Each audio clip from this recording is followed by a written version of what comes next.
本当？見えないでしょ？どこにいるのかな？見えないよ。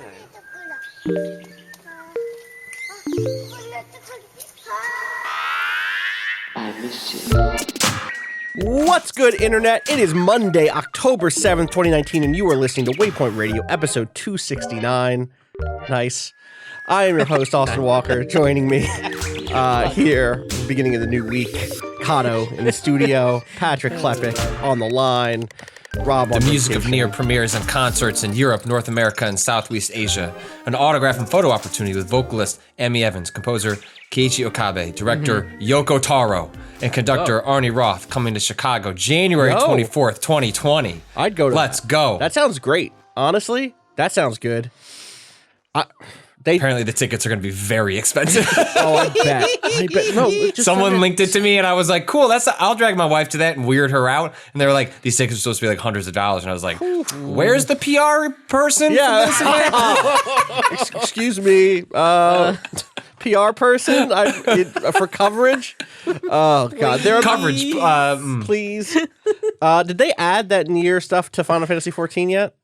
Not yet. Right? I think if it hasn't, it must be soon because they reached out, trying to get us to cover it and be like, we'll power level you. And I was like, I don't know how these games work. I'm 24 levels into Final Fantasy XIV. Damn. I'd been secretly playing. Well, so I took that vacation in August. Yeah.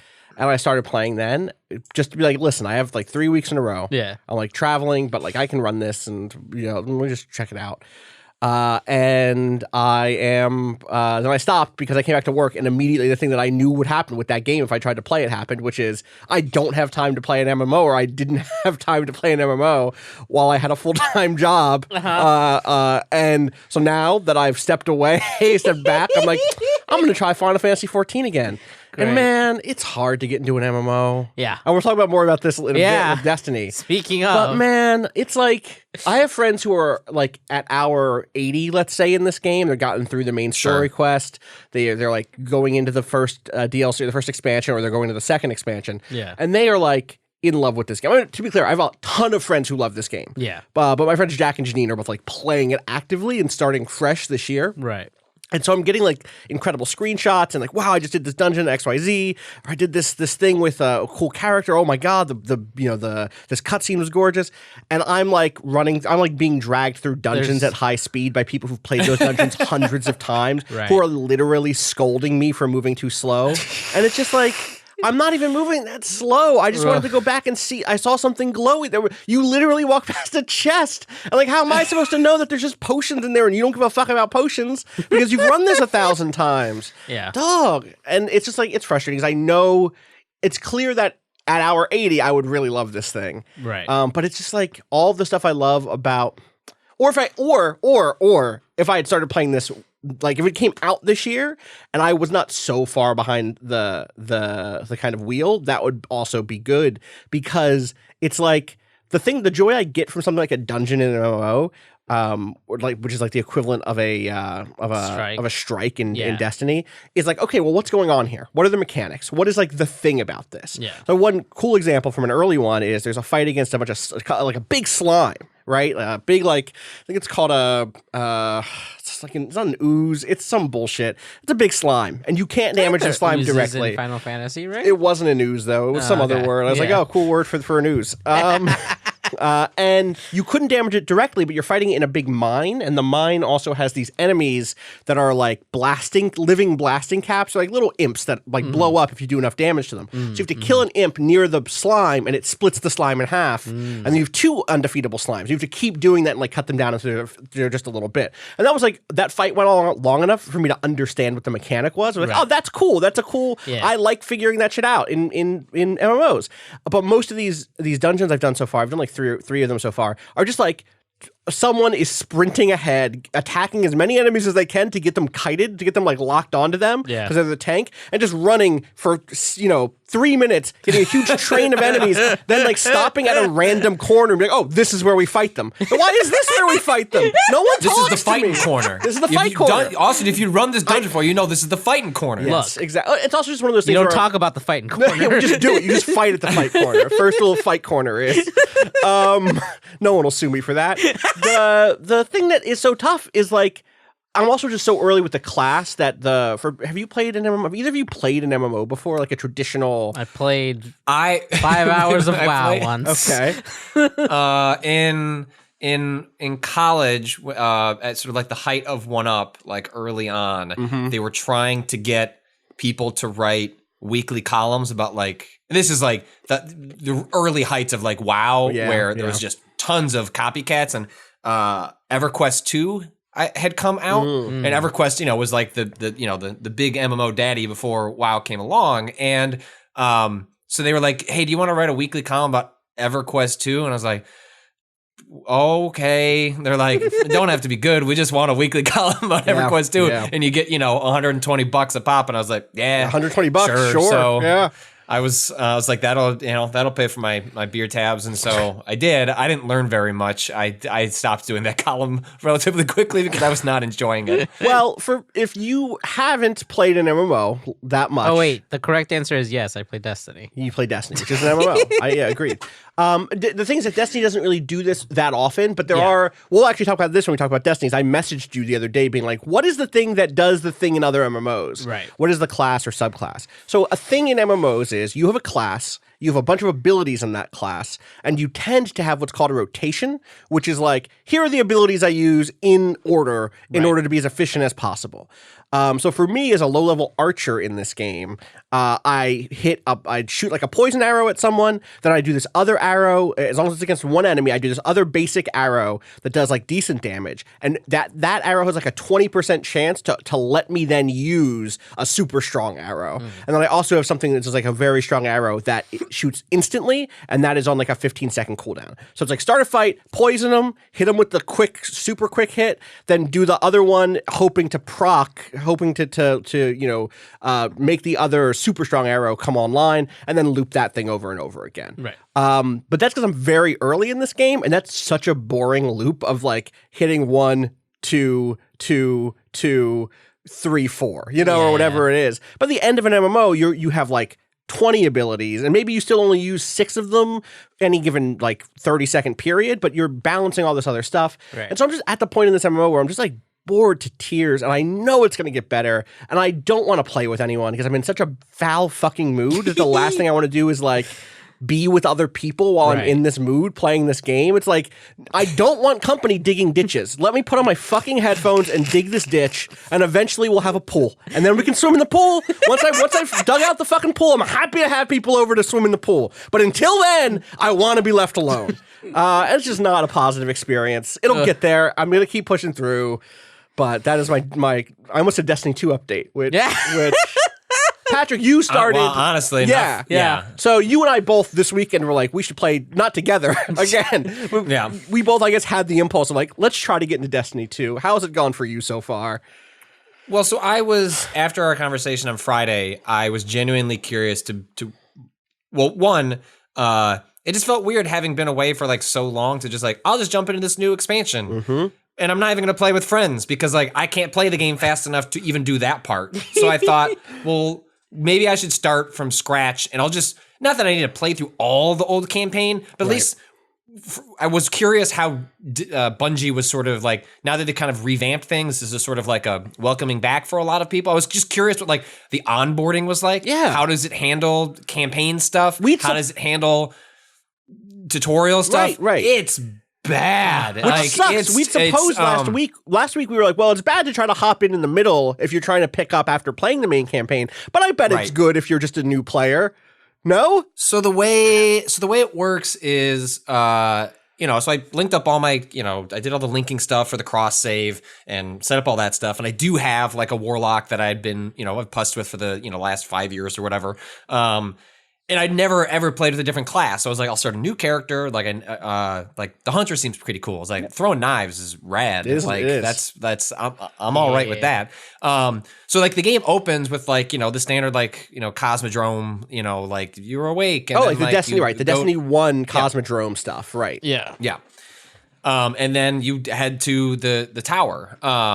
And it's so strange because you get like part of a tutorial in the Cosmodrome, like a couple of basic things about like how the game works, but then the other part of that tutorial doesn't exist because you're not playing the rest of that game. Like you're then dumped into Destiny 2. And so what immediately happens is like you're in the tower. It's like, okay, there is, I will say, you know, like there's a decent like cinematic, you know, that like outlines like some broad strokes of like what's happening in the story, but doesn't explain the factions, doesn't like really Right. set up a lot of the stakes other than Traveler, Light, people dead, now alive.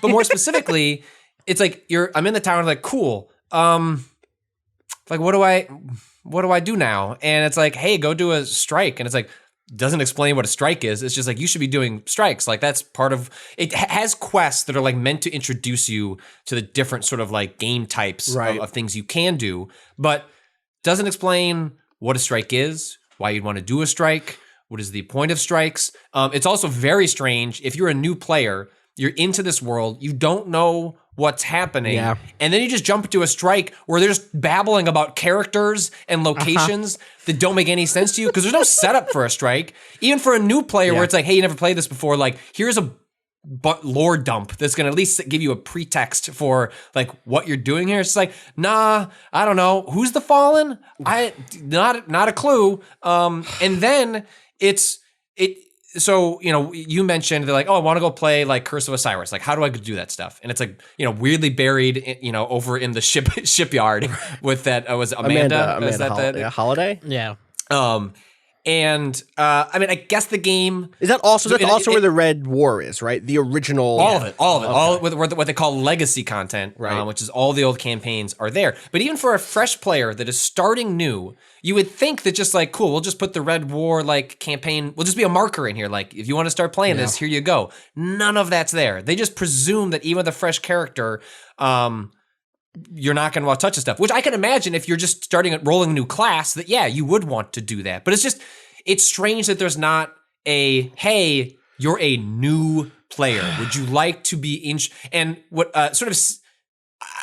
there's a FAQ online that I saw recently from Bungie that's like, are you new to Destiny? Yeah. Here's how the game works. And it's like, in it line by line explains the mechanics of how Destiny, the game flow of Destiny, the class flow of Right. Destiny. Like when you start a new character, it doesn't even explain. And I forgot this. Like, oh right, I can go change how my jumps work. Like I can swap different characteristics of my character from the jump at this point? Yeah. For new players? Yep. Yes. So like contrast that And with it doesn't explain that you can change it. It doesn't even tell you like, hey, by the way, like you can have a different grenade. Like You can have a different- like. everything. Yeah. The whole way your thing plays is different. Yeah. So for people who don't know, when Destiny 1 and Destiny 2 came out, the way that stuff worked is, I think Destiny 1 was true with this. You started with one class. Yeah. Was like, hey, are you the solar version of it, the void version of it, or the arc version of your class? Those all have different sub Those didn't abilities. exist yet for the other ones. So In it the was- original, in Destiny 1, was there only... So if you were a warlock, you only had void and solar. Okay, options, right. There were only but- two. Yeah, Right. two per. Destiny 2 launched with all three? But you unlocked them throughout the course of the main campaign, right? exactly. So that's the thing I'm getting to, is that in Destiny 1 and Destiny 2, you start the game, you go through lots of little missions that will slowly unlock new abilities for you. As you level up, you unlock new abilities to use, like double jump or triple jump if you're a hunter eventually, or different grenade types. And they introduce you slowly to the idea of things like strikes. You know, you're 3 hours into either of those games before a strike opens. Yeah. You know, and then it's like, oh, hey, the strike is open. We'll give you a reward if you dip your toes into the strike. We'll give you a reward if you dip your toes into the crucible, the PvP stuff. And all of that stuff is situated in some sort of narrative package. Yeah. And it's not that it isn't at all anymore. It's just that like it sounds like I started a Right. new game, and then it's giving me updates about like the raid for Shadowkeep, Right. and I'm like, who is this? and it's and I understand from their perspective, like how do you message it, right? Like how do you like presume is this, but it should just be there should be two branching paths when you start a new character. It's like, are you starting fresh or are you starting a new class? And then the onboarding should be totally different, because if I was just starting a new class, I wanted a new character, it makes sense that I would here's all the hate to details have about to what's do- going on in Shadowkeep. Yes. Yes. But maybe this will get, sort of massaged out in the future, or maybe, as we talked about on Friday, maybe they just don't care that much. And it's like, look, at the end of the day, we're catering to a certain type of player, and we're expecting the other types of players are just going to figure it out. But it is so messy for that other type of player where it's like, I have played this game. Like I'm not completely fresh, and I'm so frustrated, like to the point where I was like, all right, well, time to gotta watch a lore video, I guess. Perfect. I tweeted out. I was like, so what's the what's like the 90-minute dump? People every 90 answer, minute? every 90 minute? answer, 4 hours. Yeah. A 4-hour video that from people who I don't know, randos on Twitter. Everyone's Rami Evlambeer, Of course. Yeah. telling me to watch this one 4-hour video 4-hour that people video. say is too long. like a tremendous It's split up. explanation. It's split up. What's it split Yeah. by? It's like there's like pre the city, like all the old shit with the hive. Yeah. Then there's like the city age and like the collapse. Right. And then there's like current. Then the game current, starts. Then Destiny 1 starts. Yeah. So there's 3 different sections to that video, and if you so choose, And that's you can drawing from Grimoire stuff, from the lore tab in Yeah. Destiny 2, etc. Yeah. And the other this art books YouTuber and- called My Name Is Bife, who does like deep dives onto all that lore. Like, BYF, right? yeah. Yes. I think that's BYF. right. I have that video up, and I just I'll watch it at some point. I'll put it on at some point. It's so I did the thing where, Patrick, I was like, I don't want to replay the Red War. Also, real quick, it's goofy because you play the Red War, that opens with the tower being destroyed, the city Yeah. being attacked, right? And then you just go back to the tower. It's like, hey, hello, Guardian. Oh, you go to Show me how you floss. I think after it sends you to the farm. Still, It doesn't. It doesn't. Someone told me it said, I don't know, Patrick, does it send you to the farm? Well, you go to the farm, Okay. but you could just travel back to the tower. So it's just like the It doesn't narrative lock is you is out dis- of the is- tower. Yeah. No.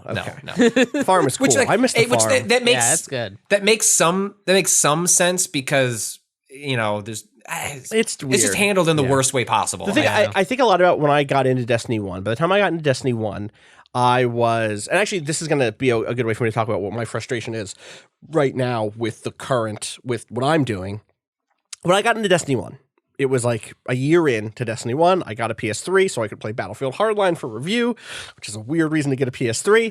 And so, because I knew I was going to be playing Battlefield Hardline, a game that I was not enjoying, I was like, you know what? Let me just buy Destiny. There's been some cool content out. It's pre-Taken King, but post Dark Below and whatever the second one of those was.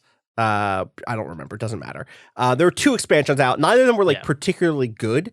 They were okay, but that content just got at that point when I was playing was just in the mix. Yeah. It was higher level than I was when I started. You start at level 1, and this is like a year into Destiny 1. So there's a different situation than 3 years into Destiny 2 or whatever. I get 2 years. What year is this? This is the beginning of the third year, right? Yeah. So different situation, but you would play through the main game of Destiny 1 and level up and get, go through, this is what a strike is. I remember fighting the big fucking servitor for the first time. I like, okay, and then I go to the moon. And then you get to a point where you're like, you know what? I'm at the right level for some of this expansion stuff. Let me take a break from the main, way too thin Destiny 1 campaign to bring in some of the stuff from Dark Below, to bring in some of the stuff from whatever the other House of Wolves. House of Wolves, yeah. Is that right? House of Wolves. And go do that stuff as supplementary material. And none of that stuff was necessarily great on its own, but as a little side diversion, it totally fit in as almost like a side episode, a side story inside of the big main campaign. Right.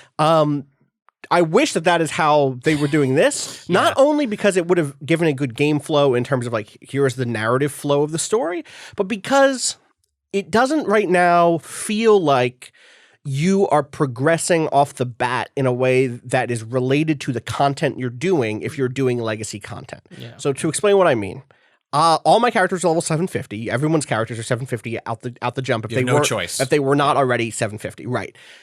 I decided to skip the Red War because I already played through it on other characters on my PS. I guess one of these characters already did play through the Red War. My Titan had already played through the Red War. Yeah. I know I want to play Shadowkeep, or I thought I wanted to play Shadowkeep. We'll get there. And which is not a drag in some ways. It's just we'll get there. Yeah. I was like, but I don't know that I still want to play Titan. I started playing Titan through, I like picked up my character. I was like, let me just go through Curse of Osiris. Curse of Osiris is as bad as people said it was. I didn't play any side stuff. I didn't do any of the strikes. I didn't do any of like the adventures, which are like the smaller scale story things. I just did the missions. There's only like 4 of them, something like that. That's short. Oof. It's like they forgot, maybe it's 5, but it's like there's no real characters in that story that are interesting at all. It feels like it kind of fumbled on Osiris, who's supposed to be this really cool, mysterious figure who's barely in it at all directly. It's a lot of people talking around Osiris. Yeah.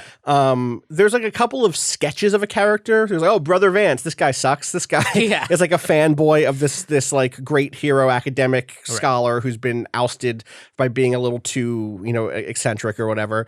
You get a little bit of you get Osiris's ghost, who is just like a ghost who is like, her character is she has beef with Ikora. That's the character. That's kind of all of the character. And you get Ikora, and you don't really even get much of her. You just kind of get her as like you learn that there is tension, but you don't necessarily see that tension. You just see it resolved. Yeah. And those missions are super boring. They're just really rough. And so I don't know if it was because Curse of Osiris was bad or because I just wasn't clicking with my class, but I was like, you know what? I'm going to try the other 2 main classes. I'm going to try a bunch of subclasses with each of them. And the way I'm going to do it is I'm going to play each expansion with 1 class. So I'll have done Curse of Osiris with Titan. I'm going to do Warmind with Hunter. I'm going to do Forsaken with Warlock. Get into Warmind. It's immediately better, for sure. Not just because I think Hunter is really cool. I got to play some like the Forsaken, the subclass that was added in Forsaken. Way of Knives, the way of... Yeah, I think it's something like that. It's something like the Way of Knives. If it's not that, then it should be. It fucking should be. It's the one where you throw a bunch of knives. You throw a bunch of fire knives. And then they come back and you keep throwing them. I liked that a lot. So I guess note in this game's favor, in this setup's favor, is I didn't have to go play Forsaken to unlock that stuff. For me as the mid-tier returning player, just unlock all that shit for me. That's cool. I just want to try stuff out. Played through Warmind. Warmind is like getting there. It's a little bit better. Those missions are kind of cool. It's dealing with Rasputin, which is like one of the cool... You didn't play any Destiny 1, Patrick? Yeah, no, okay. yeah. I don't know if you remember early on in the AI. Yeah, right? early on in Destiny 1, you get this idea of like, oh, there's this thing called the Warmind Rasputin underneath the Cosmodrome, and it used to be as powerful as any other weapon we had. It went offline. That was tied to like the fall of the city and stuff like that.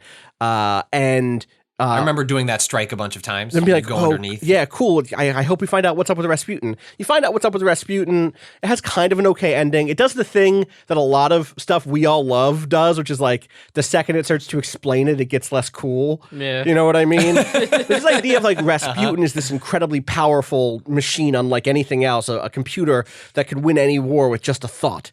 And then it's like, okay, what's that do in game? It gives you a cool fire javelin you can throw, but there's a 15-second cooldown or time limit on it. Like, oh, word? That's the Warmind Rasputin gives me a fire spear? Word? I got guns, my guy. Okay. There were sections of that fight where like I was using my regular weapons to great effect because you're level 750. Yeah. We're like, are these even, why would I even go over there? That spear is so far away. Let me tell you. My grenade launcher's in my hand now. It was pretty useful back in the day. I bet, but now it isn't. And more importantly, that is the thing that's happening here is like, the reason I'm able to jump from class to class and start leveling them up through these bits of side content is none of it is like challenging in the sense that like, it feels like I'm digging deep or getting extra, like I'm getting drops and I'm leveling up. My power level is going up, but it's not in relation to anything else. Does anything in this game have a power level anymore? Or is in the new content, can enemies be stronger than me? Oh, absolutely. Okay, so that's not true for any of the legacy content. No, because it's all the original levels, which are in the low 300s or whatever. But in the low 300s or whatever. Right. No, like that's the one thing that I enjoyed about Shadowkeep was that you start at 750 in that campaign, and the enemies are 760 in the first mission. Great. Like, and things are tough. Unfortunately, now all of my characters are like 810. Right. Because I played any of the game before now. Right. Well, if they don't let you pick, right? Where it's like Yes. one thing where it's like, look, hey, do you want to do this at 750? You just want to steamroll it through, see the pretty environments. They're very see pretty the environments. cutscene. But like, hey, do you want to play it like as people play it? Like, we'll artificially tune it to hard or something like that. The only way to pick is just put on old gear, right? If But I you can't. kept- It's all capped. At I don't have 750. any old gear. Well, not for the old stuff. Oh, I meant new for stuff. for like if you get to Shadowkeep and want to have that challenge, you can turn it back down. But yeah, Fuck that. I'm gonna fuck that. At this point, fuck that. I will say the third thing I want to say here is, Forsaken is dope. Yeah. I'm like halfway through Forsaken, which is the expansion that came out last year, which you, Kato, have been saying is like, I think that was the Taken King moment. Yeah, absolutely. That was like the moment that they finally hit their stride as far as like the structure and their storytelling. But it didn't have the Taken King effect where like when Taken King happened, everyone came back to Destiny 2, Destiny 1. This time it feels like Shadowkeep is that. I like it so much more than Taken King. I like it Yeah. so much. I like part of this is I just don't love the Hive that much. I think that they're like cool in like a vague.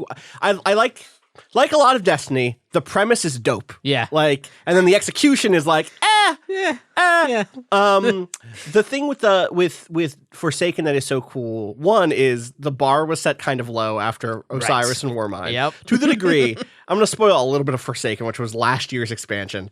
The setup for Forsaken, as everyone remembers, is that Cade 6 dies. That's just the premise of the thing. He gets assassinated by this group called the Scorn that has a leader who is someone who's betrayed you, and so it's like a revenge story. And the first like 4 missions are you going to this new place, which is this this place called the what is it? Forgotten Shore? The Forgotten Shore, right? Which is like a bunch of asteroids tied together, basically. Yeah. Tethered together out in deep space. Detritus from the That's very asteroid belt, from like Saturn's rings. Like it's very cool. Yeah. It has a Western vibe. Like the first like mission is called like Blue Plains Drifter or something like that. It's like obviously Cade 6 dies, so one of your missions is like go get his revolver back, go get his hand cannon back. Yeah. And you're going up against like enemies who are equal part like bad guys in a Wild West story and Mega Man villains. Yeah. It's like, oh, that's Bomb Man, that's Rifle Man. That's literally how they're set up, right? Like, it's like, that's the one with the car. Like, okay, got it. Yeah. Which sets up some really cool boss encounters. really cool boss encounters. So I played through the first like 4 of those missions. Where it's like you go in, you meet a local person, you meet like the local crime lord, basically. You kind of That's the spider. That's the spider. That's who I was talking about before. Who? The spider. When were you talking about the spider? When you were like, how do you start Forsaken? It's like, I think you talked to the spider. And you were like, who's the spider? Got you. The spider. Right. Quelaag. Right, Quelaag. Right, now I remember. You actually don't talk to him. There is you just click on. There's a quest. Oh, okay. Unlike the rest of the legacy content, with Forsaken, there is just a quest at the shore that you click on to start it. Great. Okay. And you play through like 4 of these missions. They're all already better than everything in the previous expansions because of the thing you said, which is partly it's structure and storytelling. Yeah. There are characters. There are multiple characters who have motivations. Yeah. Who have dialogue. Who have personalities and interests and conflict. And that are given time to display those things. I played through like 4 of those, I'm actually 3 of them. One of them is like go do a bunch of bounties for the spider on the Forgotten Shores. Yeah. You come back and he's like, all right, I'll tell you where the bad guys are. I'm like, all right, here the fuck we go. Right. I played Curse of Osiris. I played fucking Warmind. This is about to be over in a bad boss fight. Yeah. You roll up to their place and you fight like all of them. They all teleport away. I'm like, all right, at the end, I'm going to fight them all or whatever. Yeah. You end up like encountering their big boss. And like, for real? Did you think you could do what Cade 6 couldn't? Like, you thought you were going to roll in and kill all of us at once. Yeah. And that was going to be that? No, bye. Like, peace. And he's gone. There's an encounter there with like another third in command or whatever, rando boss. And then it's like, oh, not late title card, but basically late title card, as you get the rundown on what his whole crew is, and each of them shows up with like a playing card, and they're each on the playing card, which, you know, I will say playing card bounties have a bad history in America. We're thinking about like weird Gulf War era, collect these people we want to kill playing cards, but it is dope when it is just someone called the Rifleman. Yeah. And that's the guy who fucking killed Kate Six's ghost. Yeah. Like the Rider, and she like rides around on a dope hover bike or whatever. I like dirty hover bike too. Dirty which is hover like bike. It's got this exhaust plume on it. Oh, it's so good. Cool. And then it's like, oh no, this campaign is just beginning. This expansion just starts. You're gonna have to go hunt these people down. They're each gonna have their own like mission. They're gonna be like, yeah, exactly like that. It's exactly that. It's so good. And so like I'm halfway through that. And I've been enjoying that, not least of why, because the location is cool. Yeah. There's a new location that feels really distinct. And it feels like they hit their stride. But also, the thing that happened was I watched you start to play the raid. Yeah. And I watched some people play stuff on the moon. Yeah. And I was like, this all looks old to me. I've seen this stuff before. Right. I don't know that I want to fight more Hive on the moon in 2019. I don't want to go back to that patrol zone. Yeah. And I might get my fix with Forsaken and then not have to spend $35 or $60. How much is 35. I'm not going to have to spend $35 Shadowkeep, yeah. on Shadowkeep. Maybe I'll wait a year and see what happens, and if I want more Destiny, It'll go on sale before like the next expansion. That's probably it, right? Is that what we think is next? Is it another expansion next? What? What is their next year? Yeah, I would be. I mean, Kato, correct me if I'm wrong, but like reading between the lines, it sure sounds like I don't think people should expect like a Destiny 3 anytime. Like soon. I don't know about soon. Yeah, because given that they're independent and like they're trying this experiment for the first time, where like seasons are what's going to fill out the rest of this year, right? And those are only like $10 each. So is that? If I spend $35, I don't get those. You get the first one, which is the one that's happening now. Okay, and then you could pay $10 for the. There's going to be 3 more until next fall. And that is the content that is like missable in the sense that if I buy that season and then stop playing, I'm not going to be able. That content's going to disappear, presumably. Yeah. Because it's like a light subscription, basically. Right. Like instead of every month, it's every 3 months. I think that's just still a subscription. Yeah. I just mean like it's not the traditional monthly MMO thing where like, but the difference being that you will just miss out. Right. Instead of if you're paying that subscription to an MMO and you can still go back to that content. That content doesn't disappear. That's true. I'm playing believe me, I'm playing Final Fantasy XIV. I know you can go back to that content. That content all still there. By the way, real quick, people are going to email me or DM me and be like, Austin, they're about to change the way the story quests work in Final Fantasy XIV. I know. I might just stop until they fix it. I don't know. Anyway, I don't know. Destiny's in a weird place. Yeah. Still, it seems like this was a bad expansion to make the break on. If they had made the break and then put out Forsaken. With Forsaken? Different.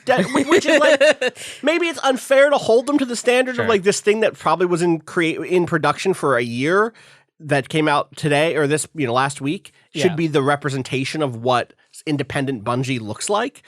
But it's hard not to make that connection. Do you know what I mean? I don't know. Yeah, it feels like this one is it leans a lot on course correction as far as like mechanics that people were missing from Destiny 1 that were like more customization than Destiny 2 had baked in at the beginning. There's been people who still play Destiny 1 like to this day because they thought the changes they made to Destiny 2 where they took out a lot of the randomization and a lot of the stats were like not interesting. So they brought some of that stuff back at this point. Yeah. Through both the armor changes, Armor 2.0, and then is that also the weapon changes from last year's when they brought back random rolls and stuff like that? Yeah, they brought back random rolls after Forsaken. Random rolls being, for people who never played a game like this, is worth saying that like when Destiny 1 came out, you would get Destiny is not like Borderlands where there are procedurally generated guns. There are a set of guns in this game. Yeah. There are a limited set of guns. And in Destiny 1, those guns would be the same model and have basically the same firing mechanics, but would have bonuses, would have like certain attributes, not just score-based attributes, but like explosive bullets, Right. or like, oh, the final shot that you take with this gun in the clip is really strong, or the first shot that you take is really strong, or after you reload, something cool happens, or like if you get a kill and reload, you get more damage on the next clip. Right, exactly. For a time. Right, so that style of stuff, and that stuff was random inside of any given gun, pulled from a pool of potential attributes, and that made like finding a new gun interesting because there's a chance you got like the cool collection of skills on it, basically. Right. And then with Destiny 2, they got rid of that and we're like, no, we're gonna put the good ones on them. We're gonna put the ones that one that you would want to have. The gun is gonna have it. I mean, not always. Some guns were still bad. Some guns were still like, I don't care about that. But it was every time you found the same model, like every gun that was the Nameless Midnight had the exact same perks on it. Right. Every single Which time. meant that it felt like you were getting trash because there was not even the chance of getting a good one, quote unquote. But also, it was true in Destiny 1 that sometimes there just wasn't a good one of any given weapon, right? Yeah. Like, I'm so torn on this thing. There's some guns whose stats are lined up in such a way that no perks will ever make them good quote. That's the thing. Yeah. Good is like they could still feel good through certain content. It could be totally fine. Playing through the missions and you have a gun you like, awesome. Yeah. It doesn't have to be the best thing in the world. It doesn't have to have the raid or the perfect PvP role. Or whatever. It's definitely like you look for good roles that will help things that reload and things that give you extra damage, but it's not necessarily like make or break if the gun feels good, and almost all the guns kind of feel good in this game. I mean, so that's the thing I'm saying. When I say that like I might be done after Forsaken, it's because I've got my good feel. It's like, all right, cool. I found like I'm playing as the warlock that does void stuff. I'm doing the Void Walker with the top subclass tree. I forget what it's called. Chaos maybe. Yeah. Where by the way, that subclass with the knives, it's called Way of 1,000 Cuts. Way of 1,000 Cuts. That's better than Way of Knives. Yeah. Honestly, Way of 1,000 Cuts. That's dope. The Void Walker, the Chaos Void Walker, does a thing where it's like you can charge up a void grenade, like an energy grenade, like stronger than a regular grenade, just like brrr, and then you throw it and it does like a bigger explosion, basically. Yeah. It has a thing where melee attacks recharge the grenade faster, and then two other things I don't quite, or something about the super whenever attack. you deal damage with a void, or when you get a kill with a void ability, be that grenade or melee, that enemy explodes. Is that where that's from? Yeah, that's where that's from. Okay, because I also have the Graviton Lance that exotic, also does that on its own. Which does that on its own. Yeah. And causes little explosive balls to go off, like little explosion, like extra grenades. And I have Nezarec Sin, which is a cool helmet, which is like a dope-looking helmet. Also, it's called Nezarec Sin, which is a great name. And what that does is causes void kills, elemental kills, which is all I'm fucking doing with that build. Yeah. To recharge my punch and grenade faster. Yep. Like this is great. It's so just good. Blah, everyone's down. Just like everyone. Yeah. The purple energy going everywhere. I love it. Call me the heat in the dark. Let's go. Like it is good. It is good. It's very fun. And so it's like, but I'm scratching the itch, right. Which is like by the time I finish Forsaken, now that I know that Forsaken is meatier, right. I might just be like, all right, cool. Yeah. Keep my $35. Right. Catch me go out for lunch. If you haven't today. bought it, don't worry about it. Yeah, exactly. Yeah. And like that's part of the promise that they're trying to make with the stat rolls and stuff is like you could make that even more efficient if you build in like, oh, you're gonna lower the cooldowns on melee and grenade as well on top of that with your base stats. Ooh, and then you're getting them back every second. Then it's like constant. Yeah, okay. Right. So that's like the thing that you're chasing at the end game is like I want to make this like as ridiculous as possible. Sure. Totally get that. And why that makes sense. Yeah. All right. Well, you did the raid before or you're in the middle of doing the raid. Yeah. How's that going? Good. We are on the final encounter. Me and the team that's been streaming on Waypoint. Those VODs are still up if you want to catch the first two. I think we spent, let's see.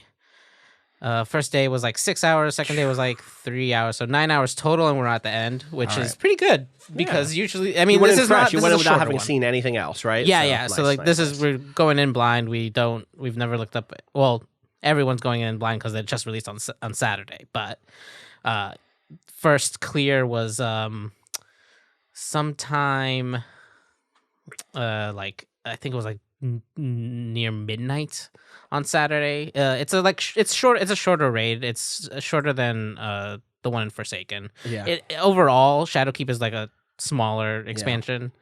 But it's really cool. Like it takes place in the Black Garden, which is a beautiful location. Just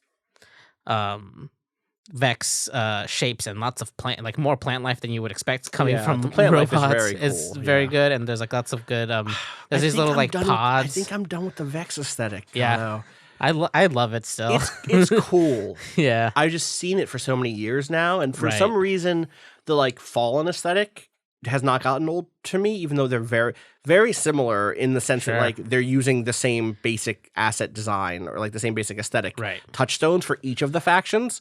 The Cabal and the Fallen haven't gotten old for me, but the Hive and the Vex have. And I don't know why. I think this is the best it's looked because I like the blend of like archaic like stone shit with plants coming out of it plus Right. hypertext shit yeah, because that's what the Vex does. Yeah. But like, I don't know. yeah. I mean, I think It's like- a completely subjective thing. It's Yeah, not me yeah, I dragging think their I like- design department No. even, you know?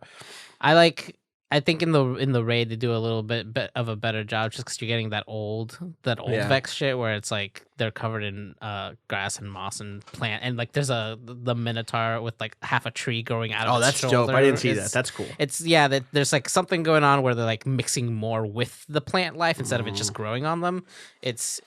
Which is leading into some lore shit. So that's Okay. interesting. I want to learn more about the lore shit so yeah, bad. it's good. We should take a break and talk about games that aren't Destiny. Talk about non-MMO. That was our MMO portion. Yeah. The new Waypoint Radio opens every The time MMO with an minutes. hour-long MMO discussion. We'll take a break and talk about some other stuff. We will be right back.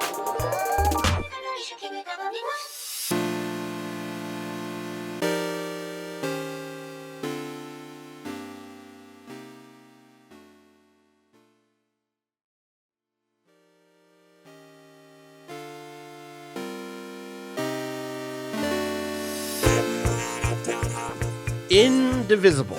Indivisible? Indivisible. Can I say real quick, I get emails from some political group called Indivisible also. It's probably a Democratic. Yeah. You gotta unsubscribe from that stuff. I man. do need to badly. I'm going to do it. It's like my new life outside of the world of It's whack-a-mole, Vice. you know. Yeah, it's like I feel like I yeah. unsubscribe from one, and then I feel like they take that unsubscribe email and then sign me up for some like So other congressman shit. in Montana Yeah. who then starts sending me an email. I'm not in Montana. I'm like, good luck. I mean, I don't check your policies. Maybe you're shitty, but like, good luck. I guess you're probably better than whoever's running for the Republicans. The worst offender for this email shit for me was there was a. I'm now going to be doing like advertising for them unintentionally. There was a competitor to the Surface, the Microsoft Surface, called like the Eve. Basically, that was a Kickstarter or Indiegogo or something version of a Microsoft Surface. That was cheaper and like had some different features. And while it was still being Kickstarted, I didn't have money to get a new computer. I was like, yeah, you know what? Sign me up for your letter. Let me know when it's ready. First year and a half of this, it was like one email every 2 or 3 weeks. Awesome. Cool. Where are we at in the process of developing it? Oh, yeah, I'll look at that. Okay, yeah, cool. Looks cool. I like the Microsoft Surface. I would love to have one newer that's cheaper, et cetera. Has like better, sourced parts or whatever. Then sometime around like last year it launched and it was like, but it launched in these windows of like, we only have so many available. You have to do a pre-order. Get in there. There's a pre-order coming Friday. Do you want to be reminded? I'm like, yeah, sure. Remind me. Maybe I'll bite. I don't know what type of fucking weird, chimeric mood I'll be in. I'll just, let's just see. Then this year it got to be straight up 3 or 4 emails a week where there's like, they're available. Did you know that they're available? We have those computers you like. Those computers are here. Would you like a computer? Like, no, I'm good. Now I'm never going to buy one of these things. Gum you like is coming Yeah, back. exactly. And I did finally unsubscribe because I was like, this is ridiculous. Like, nothing has changed. You're selling the computer. Like, maybe there's a new submodel or something, but sometimes I would get multiple a week. Jesus. So I finally unsubscribed and it was just the most. It was just the most, just do a little less. Eve computers. Anyway, Indivisible. I'm almost at 10K emails unread. Oh, are you? I'm almost there. What are you doing? Dog, I'm at Not- 55,356. Fuck. Yeah, it's not Yo, good. I don't do inbox 0, but I do inbox only important, and then you got to get that shit. I out got of it. here. Listen, Nothing's- well, you have to understand, this is with me this year, Yeah. picking one of my 3 email inboxes, actually that's not true, I have 4, but picking one of them and being like, I read all these. that was like 15,000 emails. Jesus. There is important stuff in there. I am certain that I just lost. Yeah. Email Email's bad. is bad. God damn. Email's bad. Some of it is just like stuff that is, why was I signed up for this to begin with at all? It's because I bought a bus ticket or whatever, and now I'm on 3 different bus ticket chains. I was like, I gotta unsubscribe to a bunch of shit. Unroll me. You should get. Here's the thing. If you unsubscribe from an email, Gmail should be like, you want me to mark all those red for you? It should notice when I hit an unsubscribe link. You know what I'm saying? That would be so. Oh, do you not want to hear from Greyhound ever? Do you want me to just block that and retroactively delete all those? Yes. Yes, I do. Absolutely. Anyway, Indivisible, new RPG. Fourth take.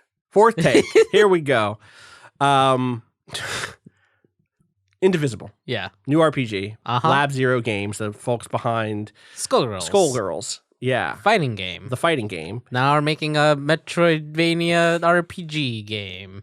Is that right? Is it how much of that Apparently. Metroidvania stuff is there? I mean, Yeah. There's and look, there's a fair amount, in the first 15 minutes, there's a sparkly door that you can't open. Yeah. You gotta All right. come It's back. there. So all right, there we go. Here's the only issue with that so far is that I haven't gotten to the part where you can go back, and it's How far in are you?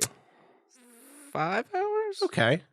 So that's pretty far. That's pretty Yeah. far. and especially That's pretty far. the map. It's kinda far. You can't mark the map, Yeah. and the map doesn't mark spots with. You can't like move the map around. Hey, this is this is a spot that you should come back to. It's just sort of you have to gesture at squares that seem like they could be completed, but there's like no way to be like so early on you get an axe, and it's like cool. The axe gets you through pieces of wood that were blocked off before. Yeah. There are other ones that are like Sparkle you white. probably need a magic spell to push these stones out of the way. Sure. But the game doesn't mark that, and you can't mark that.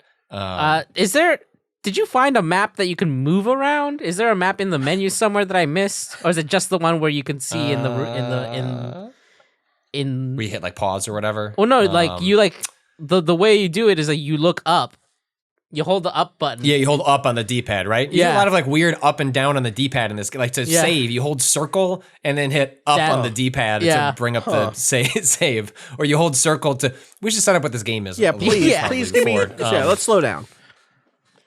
What if? Yeah, please.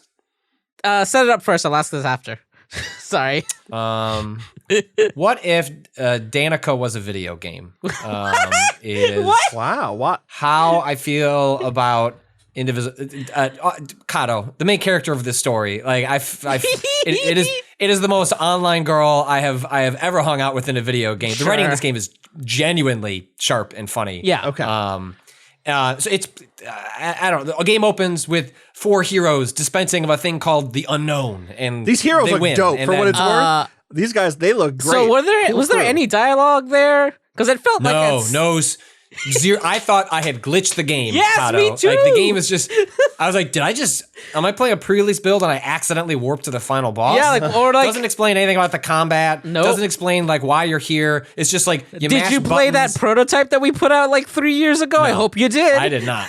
I did not. I did, so- not. And I just fumbled through it. The thing explodes, and it's like 16 years later. I was like, okay. Opens up on this. I don't know, like kind of seaside village sort of thing, and there's this a girl. I forget what the main character's. I only played for like 45 Anya. minutes, but Anya. And yeah, she's like the daughter of like a village elder, and she's been like trained in combat and things like that, and she's rebellious with her father. Asking basic questions like what did my mother look like and why did she die? And like the father being like, I don't want to talk about it. Yeah. And then of course the father immediately dies and then says, I should have told you these things. Yeah. I regret everything. But in a really funny way. Yeah. The game is really, it's not fourth wall breaking, but is well aware of itself. So yeah, like the game really quickly in like 5 minutes is like, hey, heroes killed a thing. You're in this village. You've been trained. Your dad is hinting at better things. Oh no, village attacked. Your father is dead. You have now encountered this, the person who killed your father. Fight them. And then when you beat them, they become part of your mind palace. You take their body and you put it into your brain. Okay. They joined the party unwillingly, on accident. They literally enemies? This is like there's a person on the screen. Yeah. Uh-huh. And then they turn into a dot. Okay. And they go into your eye. And if you hold circle and you press up or down, I don't remember which one. I think it's up. When you're not at a save point. Yeah.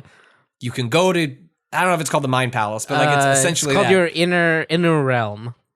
Inner realm. You go to the inner realm and he's just there. And he's like, why am I here? What's happening? And your character's like, I don't know. I don't know why you're here. Yeah. Good. And the characters start like kind of losing it. They're like, why are you here? Why are you in my brain? And then your main character, I think, follows it up with, you know what? I don't know why you're here. This is weird, but you know what? You're an asshole. You killed my dad. I'm leaving this inner realm and I'm going to go find out who your boss is. Yeah. And then she leaves. It's extremely like I have cackled at this, like real like belly laughing. Like some games are funny, some games are clever, but this game is like genuinely fucking hilarious sometimes in a way that I was like really like not expecting. Absolutely. Like it's there's a lot more dialogue that I expected, especially when you hear the words like Metroidvania, like you expect like a very lonely nothing. game, honestly. Yeah. Like that is the thing that I would mark Metroidvanias with. Even the ones that have NPCs, is like, all right, it's me in a castle or in a. I was thinking of like Symphony of the Night here, or in an abandoned alien planet and or a science facility and everyone's dead already, and like very like spooky and lonely. But this seems like you're filled with this. Can I tell you this? Looking at this from the brief bit I played a year ago, that E3 2018 demo. It reminds me so much of something like Avatar or Legend of Korra in terms of its vibe, in terms of the touchstones that the like cultural touchstones it's drawing on. In this case, it seems very like Southeast Asian inspired in places. It travels like throughout, and like I think it's just like actually just kind of like Asian. Okay, the entire Asian continent, kind of like they're people from the people that you could read as like Siberia, like from Siberia, and people from like India, the Philippines. India, cool. Like Chinese, like the whole like Asian continent seems to be so far represented in some way. It's partially because of that mechanic where like the people that are quote unquote in your party, like in an RPG sense, are in your brain, like they're always there to comment on things, and they're always talking. How many people? I wish I'd written down some of the dialogue. Kato, when you encounter the lady that so you, the one with the tiger. When you leave the yes, very early when you leave the village. Yeah, you're like supposed to track down. The thrust of the adventure at the beginning is like, I'm gonna go track down this piece of shit commander that like came after my village, and a knight or whoever is the guy who's in your head. And to say once they're in there, like then they're part of your party. And we'll get into the combat system because it's really unique and interesting in a second. But like the next character you come across is, so you see like this house, and it's like the stones have fallen and it seems like it's kind of burning, and this lady who has kind of like an empty tiger like skin like over her body, and she looks very grumpy, like, hey, what's up with your house, are you okay? It's like, maybe you should ask the soldiers that came to my house, see if they're okay. It's on fire right now. She's like, I wish I had I'd written down the actual dialogue. I'm doing it such a disservice. Do you? Yeah. Do you want to hear it?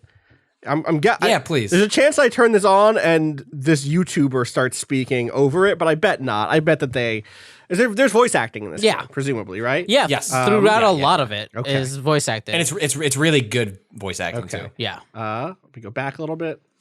They might have. All I know, I moved all the way out here to the middle of nowhere to get away from all the noise, and then here come these idiots, carrying on and taking my stuff. So I had to quiet them down, make them crispy, crisp them up real good. Why is she doing a Dark Souls laugh? Because that's what she is. Inside what's left of my house. Do you want to see? No thanks. I've been dealing with good. those guys all day too. Crisp them up real good is good. Can you find? Yeah, are you able to scrub through to the line where she explains herself and what the tiger is? Sure. I'll find it. Well, no, I'm gonna see a cutscene. I'm gonna see a trailer for a video game because it's an advertisement. I don't even know what this is. Why do I not know what ad I'm watching? Hold up, I want to watch. There's a spaceship. What? I don't know. What game is this? I'm gonna wish list this to find out what game this is. What is it? I don't know. Deliver Us the Moon, which is Deliver Us the Moon by someone. I don't know who this is. Anyway, I'm closing. Fuck! I closed the video. It's fine. It's fine. Anyway, like that gives you a sense of cool. it. It's in all the characters you meet are like so far, and I've only played an hour. I'd be curious how it holds up, Kato, over the course of more hours. But like, just really sharp. Like, you're excited to meet a new character. Absolutely. You're excited like when dialogue comes up. Like, and they keep coming at like a pretty fast clip. I have 4 party members in the first hour. Yeah, no, it doesn't stop. Like they keep coming. I'm at 10, I think. Wow. All right, so we should stop and explain how this combat system works, because like the game is functioning. It feels like, yes, it's a JRPG, but boy, you can see a lot of the legacy of them being fighting game designers in this game, which I think is reflected in the large, like quickly seeming like a Suikoden like style cast for Suikoden because that franchise has been born for a while. Like What? I'm not. What? When was the last Suikoden? No, you're not wrong. No. I'm saying wow. Like you and I were just going to talk about Suikoden as if it was a thing anyone who listens to this podcast knows what it is. Wasn't the second game was like collect 108 stars? That was right? all of 108 them. 108. Like 108 characters in each of those games. God damn. The recruitable, which is like that series' whole is so gimmick. Cool. The Suikoden series is. I never played it, but I know people like swear by. Especially Suikoden 2. Suikoden 2 is extremely good. They're all interesting. Yeah. Suikoden 2 is probably my favorite of them. It's great. Maybe one day. Yeah. Well, they'll do a kind of do it. Yeah, they should. They should just do re-release. Put it on Switch. Yeah. Suikoden on Switch. Oh my god. Suikoden on Switch. S. Yes. Anyway, go ahead. Kato, do you want to set up the combat? Yeah, sure. So essentially, you have 4 party members in a battle, and they're each basically mapped to one of the 4 face buttons that you have on a standard controller, and each of them has 3 attacks. One where you just press the button, one where you press the button while you're holding up, one where you press the button while you're holding down. And the way it works is that your character runs across the screen to whatever enemy you're targeting and does that attack. Now, what gets interesting is that they have different mechanics that you expect from things like fighting games. Like there's a combo system where like the more continuous combo hits you do, the stronger those attacks get. And each of the different characters have different moves. Some that will pop an enemy up into the air, and if you juggle enemies for longer, you also start to get bonus damage. You also have to block, kind of like I think the Mario games did something similar, where like there was like a timing thing where if you blocked an enemy attack, you can take less damage. You can standard block, which will like, I don't know, let's say halve your damage, and then there's a timed block, which is right before the attack that will like negate the majority of the damage. Yeah, it's and like then there's 90%. also, and so you can do that individually. So you can do like hold square or whatever. Yeah. And for that particular enemy, or if you panic, or if there's a group attack, you can just hold a button that does like everyone blocks, but you're going to probably take a considerable amount of damage. You'll just negate some of it through the group block. And part of what's interesting is that there are attacks that will do like an AOE, like array attack, I guess is the way to describe it. Where it'll show the path from the enemy through your party, and so only 2 of those characters are going to get hit. You can try to like be quick about it and just do that. And whenever you block or get hit, you build up what is essentially a super meter. In if you think about it in like a fighting game. Is it for your whole party or for each character? It's for your whole party. Okay. And then you can use it. Each different character has their own super that does different things. Some of them are offensive, some of them are defensive, some of them heal, some of them are just like auto combos.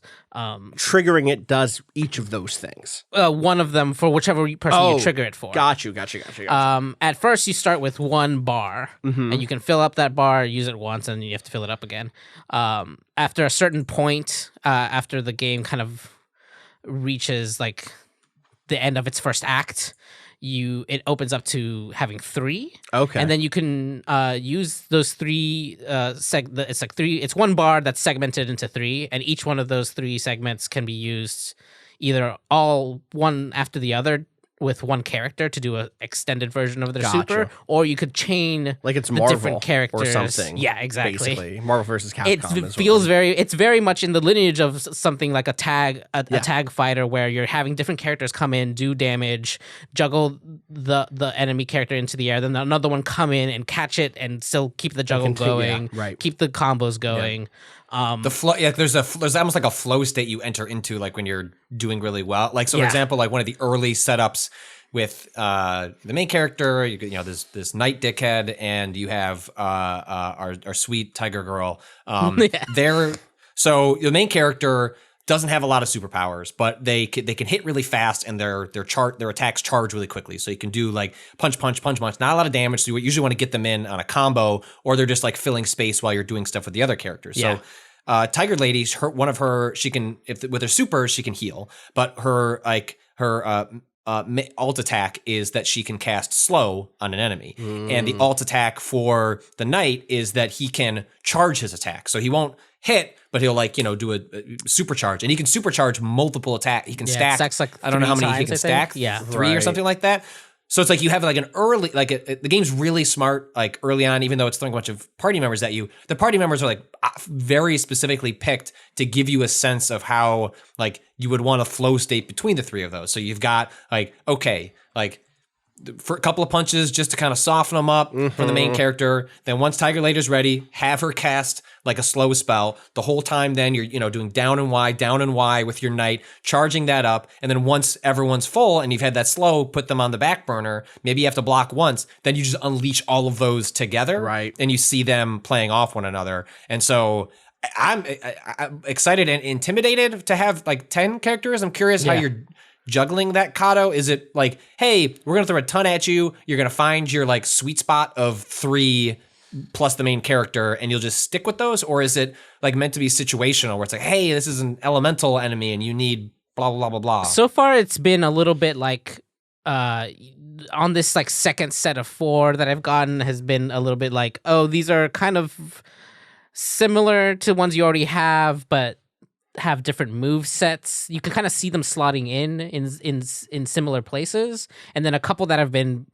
new types entirely. Like one of them is a ranged character that doesn't actually move up as much, which kind of changes when you're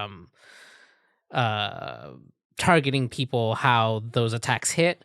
But it definitely feels a little bit like it's just like you're gonna want to try them out as soon as you get them, and then you figure out whether or not they fit into your play style. There's a couple more characters that are I've kind of been leaving the older characters behind a bit. So far, Tiger Lady's not in your lineup anymore? No, not She's right gone? now. No, I've got. She seems like she's probably okay with that, honestly. Yeah, right. She's just chilling. She's fighting. She seemed like she was happy to be in the Mind Palace and just hang out there. Hang out.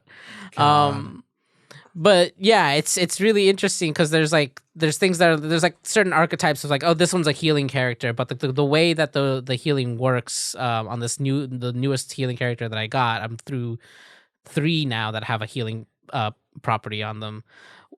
This last one is like weirdly AoE based, where she'll drop puddles of water on the ground over where like everyone's running around, and having your characters run through those puddles heals them, and having an enemy run through the puddles hurts them. Ooh. So it's like about setting up the play field and then getting your characters into attack, and they like kind of heal up as they like move over to hit the enemies. So it's each one has had this twist on what you see is like, oh, this is another healer, but it's very different each exactly how those mechanics works, and it's been keeping it interesting enough that I'm just swapping them out and trying each new one as they come in. This is currently on PC, Xbox, and PS4. It's not on Switch yet. Yeah, I don't. It's supposed to. Yeah, I think so, I want to say maybe the Switch version got delayed. Let me look. Man. Y'all are giving me like not the hard. It's a perfect Switch It seems like Yeah. what it seems like is this is not a this is like more of a tonal comparison than anything, but it reminds me a lot tonally from looking at gameplay footage of Battle Chef Brigade, a game I really loved from a couple of years ago. Was that last year? Whenever that was, I really loved it. And that was a perfect Switch game. And this looks like a perfect Switch game, in that like I want to kind of plug away at it on my commute or before bed. And I realized it's probably not out on Switch yet, and now I'm like, fuck, do I just play it on PC? I should just play it on PC. Yeah, it says out on coming. PC. It says coming soon. For Switch. That's so fine. That's fine. That's fine. This is this is not based on reporting, but this also comes from 505 Games, who has had a just tremendously they were involved in the still tremendously bad Switch port of Bloodstained. Yeah. And so would not be shocked if they saw the reaction to that and said, let's hold off on that Switch version until we get that into a better place, rather than like some games can launch on Switch and get away with being a little undercooked. But it's like one thing for it to be Doom, where it's just a Witcher 3 where it's like remarkable that it's there at all. It's like quite another with like a game that like you expect the machine to be able to handle, and it's sort of inexcusable that it's not performing better. So I think it is the kind of game, if you think you're curious, like I would almost advise to wait for that Switch version to see how it is. But it's if you don't want to wait, I don't think you'll be disappointed, because it's a lot of fun. And again, like I cannot underscore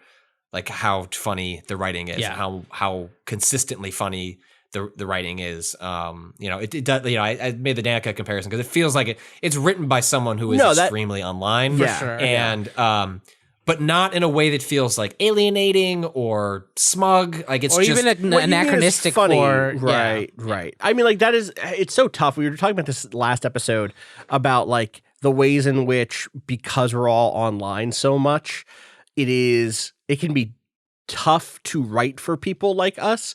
Not only because we have our own set of weird inside jokes and irony humor and like post humor and just like everything. Our sense of humor is so weird compared to a lot of people, but also just like there's a degree to which certain types of references and jokes that will land for a wide audience come across as corny to me, because it's pulling on something that is only just hitting the mainstream, whereas I'm like exhausted by it already. Right. And that's unfair to the writer who is targeting a different audience than my fucking online ass, right? But it does sound like being able to hit something where it's like, this is genuinely funny. Not if it's genuinely funny to me, then chances are it will be ahead of the curve in a good way for a wide audience and hit even harder. Yeah.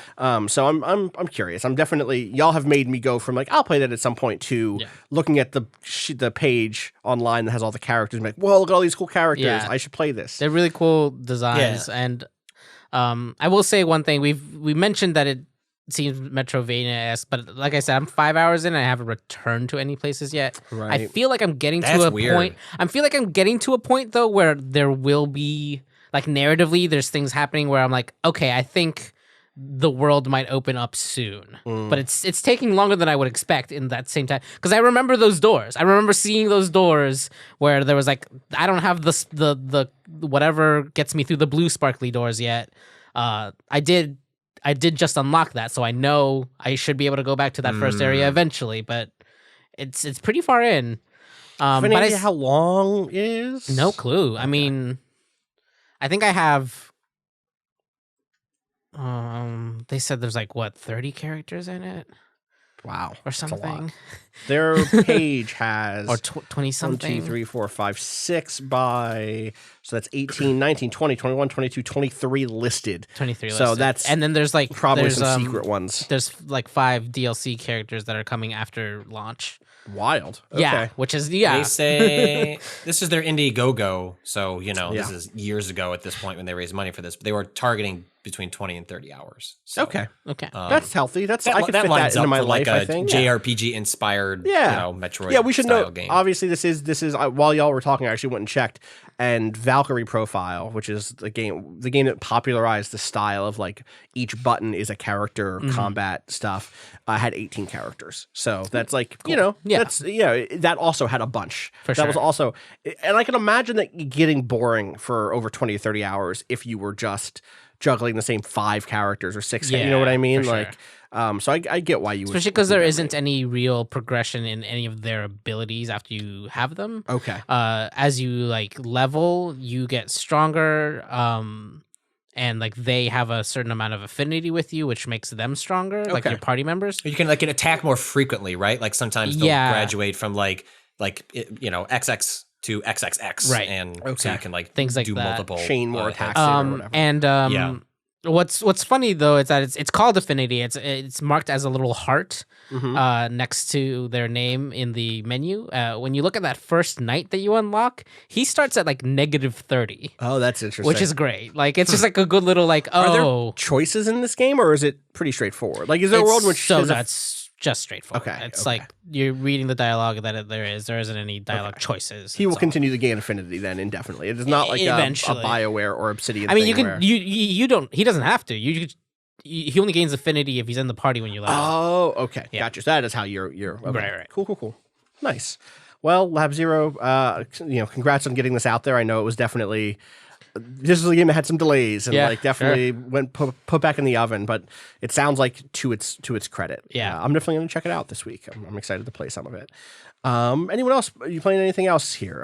Patrick, I saw you tweet, or maybe you said this in Yeah, a chat. I'm we're in. gonna send you a link. We're gonna watch a trailer. Okay. I'm gonna Great. put this in podcasts. It's not a movie. This is a video game.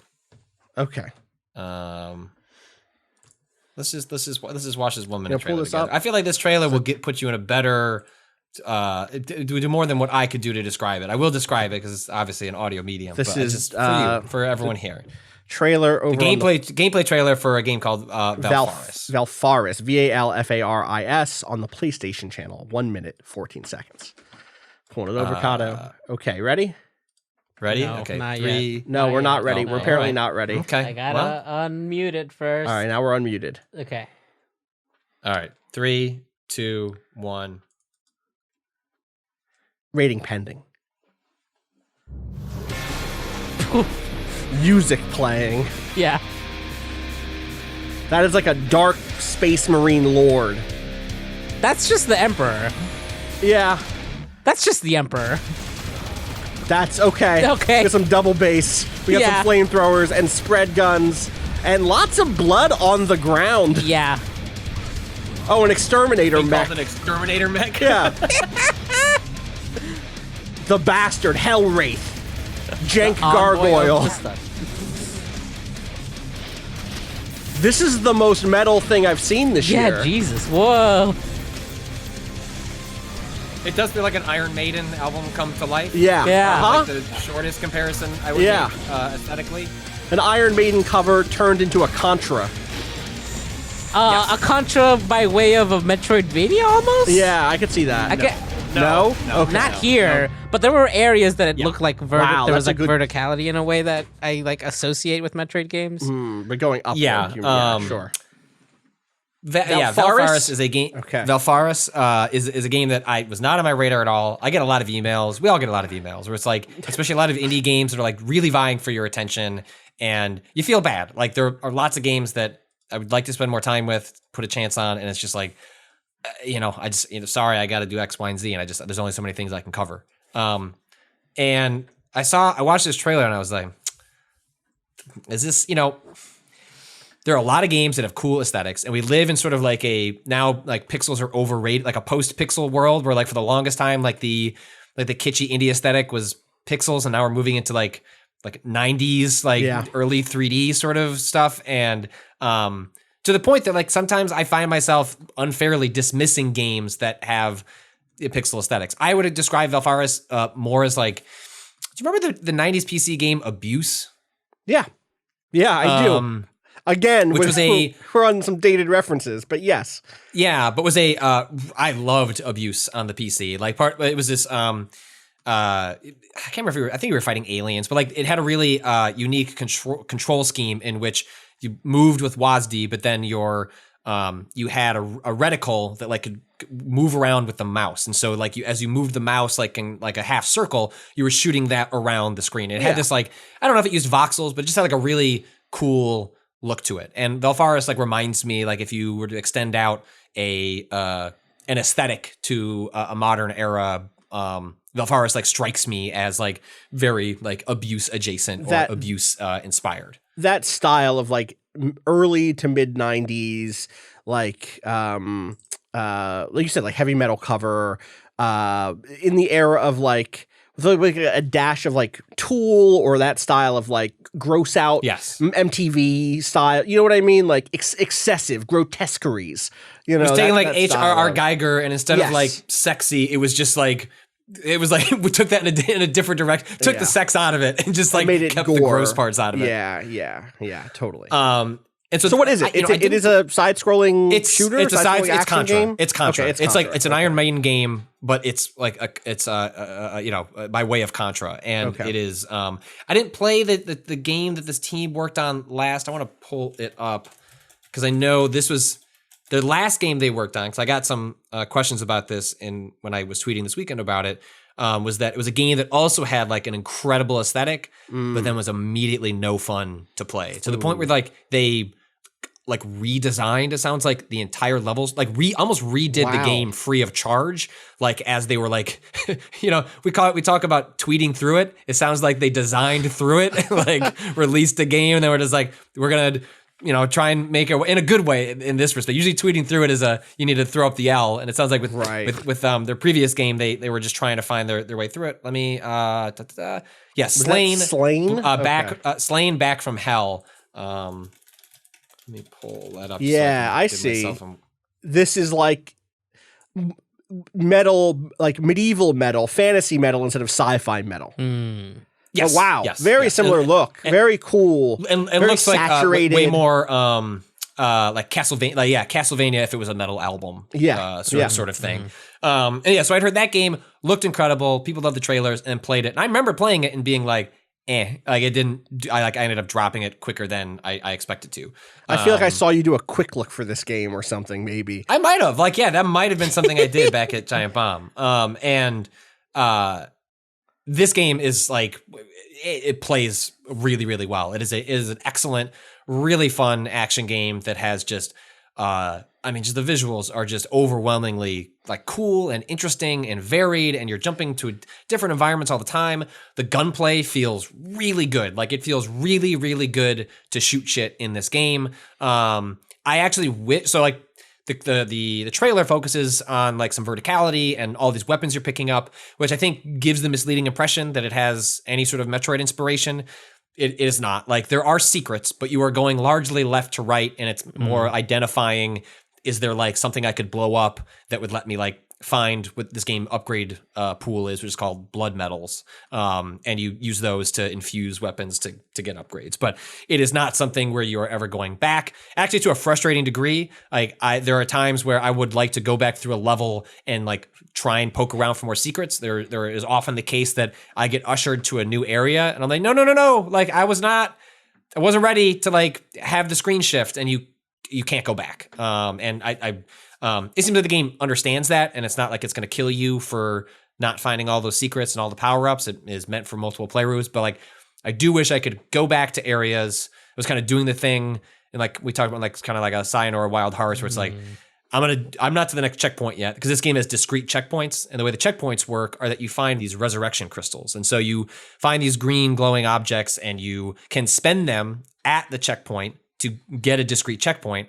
Or you can hold on to them, and like your health meter and I think like your MP meter like powers your shield and your secondary weapons. That gets a little bit larger, and you can stack those. So it's like if you want to do a run on a level where you have like more of that to work with, you can do that. I often found myself just like discovering one extra one and just keeping that and just like giving me the checkpoints along the way, because I don't think the game is especially difficult, but it's not like anything that you could often get into an area, get blown the fuck up, and you wouldn't necessarily want to, trail back five minutes, but it just feels good. It looks good.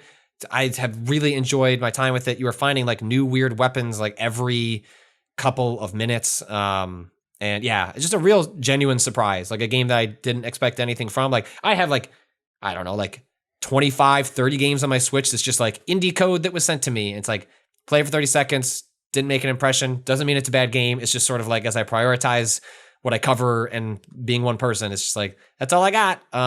this game like immediately kicked me in the teeth and was like, I'd want to play more of this, and I need other people to be paying attention to it because it is well worth playing, and it is a tremendous amount of fun. And I mean, you headbang every time you get a new weapon. Good. I think someone pointed out part of the reason the aesthetic looks so like off kilter and weird is like because it kind of has a pixelated vibe, but they're all 3D models. So I think it's like a low, like it's a 2D game using 3D models, and I think intentionally using maybe some sort of effects or some sort of I don't know how it's I don't know how it's achieving it, but it's essentially like using low poly models to give this appearance of like a pixelated look, but using it's just unlike anything I've really seen. Someone on Twitter, an artist, was trying to explain to me over the weekend like part of how it's achieving that look. So if you go look up my tweets, you might be able to find that response. But it's great. People should check out Valfaris. It's a perfect Switch game, but it's also on PS4. I don't know if it's on PS4. Let's see what this email says. No, that's the review code, reverse review code. PS4 and so PS4, Xbox One, and Switch. But yeah, runs really well on Switch, and yeah, highly recommended. Valfaris, it's badass, and it's just a lot of fun to play. So highly recommended. Cool. You also messaged me about another game that's out now from, what is the name of the studio again? Amanita, like the mushroom. Amanita, it's one of those. Amanita Designs. Yeah, they've done a lot of cutesy adventure games like the Summer games, or what Summer was it Machinarium? That's Machinarium, also them. And then the unfortunately character designed Chuchel, the one that originally had a character who looked like he was absolutely in blackface, now has orange instead. I do believe they tried to own up to that pretty quickly and move on from it. They could have been a little better with it, but they did get around to it. That's how these things fucking go. My expectations are so low at this point. But I do. But in the past, I have here's cards on the table. I've watched Vinny play these games and been like, oh, this is cute. Like the Samarost games or Machinarium, really like adventure games with really unique aesthetics. There's a sense of sort of like hand drawn or handcrafted. Like sometimes it feels like they're using physical objects to create their space. It's like almost like stop motion or something like that. So we're a couple weeks out from the launch of Apple Arcade, and so now some new games are starting to roll in there. And so one of those is this game called Pilgrims from the studio. You can get it on everywhere else. It's not or not other consoles, but you can get it. I think it on PC, Mac, and Linux. But on phones or mobile devices, it's on Apple Arcade. And I've maybe played 90 minutes of it. I was doing that while watching the Chiefs finally lose a game on Sunday night. And Jacoby Brissett, those Colts, that's a well-coached team. Good for them. Having your quarterback retire 2 weeks before the season would throw most teams under the bus. Anyway, it's like the short pitch of it is it's an adventure game, and it's what if all the verbs and options you had available to you in an adventure game were cards, like from a card deck. So it's like when the characters in your party are all different cards. What if the objects that you're finding in the world are also cards? And so basically a lot of the game is playing a card and seeing how someone responds. And they respond differently to different characters. So it's like, for example, you could go to a barkeep, and so like some of the characters, I have 4 characters right now. Like I have sort of this explorer character who's sort of like earnest but kind of fumbly. I have this elderly woman who looks very vulnerable but has kind of a hot streak to her. I found what looks like a demon that crawled out from the underground, who anytime you give him an object, he acts like a circus clown and plays with it, which so for one of the puzzles, I encountered someone where I wanted the fishing pole that they had, and the game has no dialogue. It's just sort of like people and then little icons appear above them that kind of give you a hint at what they want or gesture at something, a hint into the puzzle.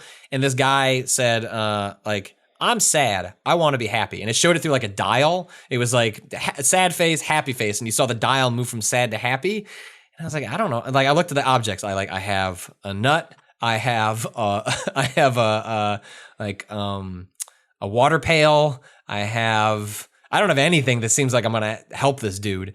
So then you just kind of start playing your characters and seeing how they respond. And maybe that will give you an indication of something else you can do. And so in this case, I randomly stumbled upon the solution, which was that, I put out the devil character and I gave him the nut and he started juggling it. I gave him like a flowers and he like sniffed them and pretended to pass out. And both of those made the character laugh. 2 of those together put him from sad to happy. And then I got the fishing pole to let me do another section. And so it kind of like it is a very like this studio is known for very traditional adventure games with really, really cool visuals. Like that has been their shtick for a very long time.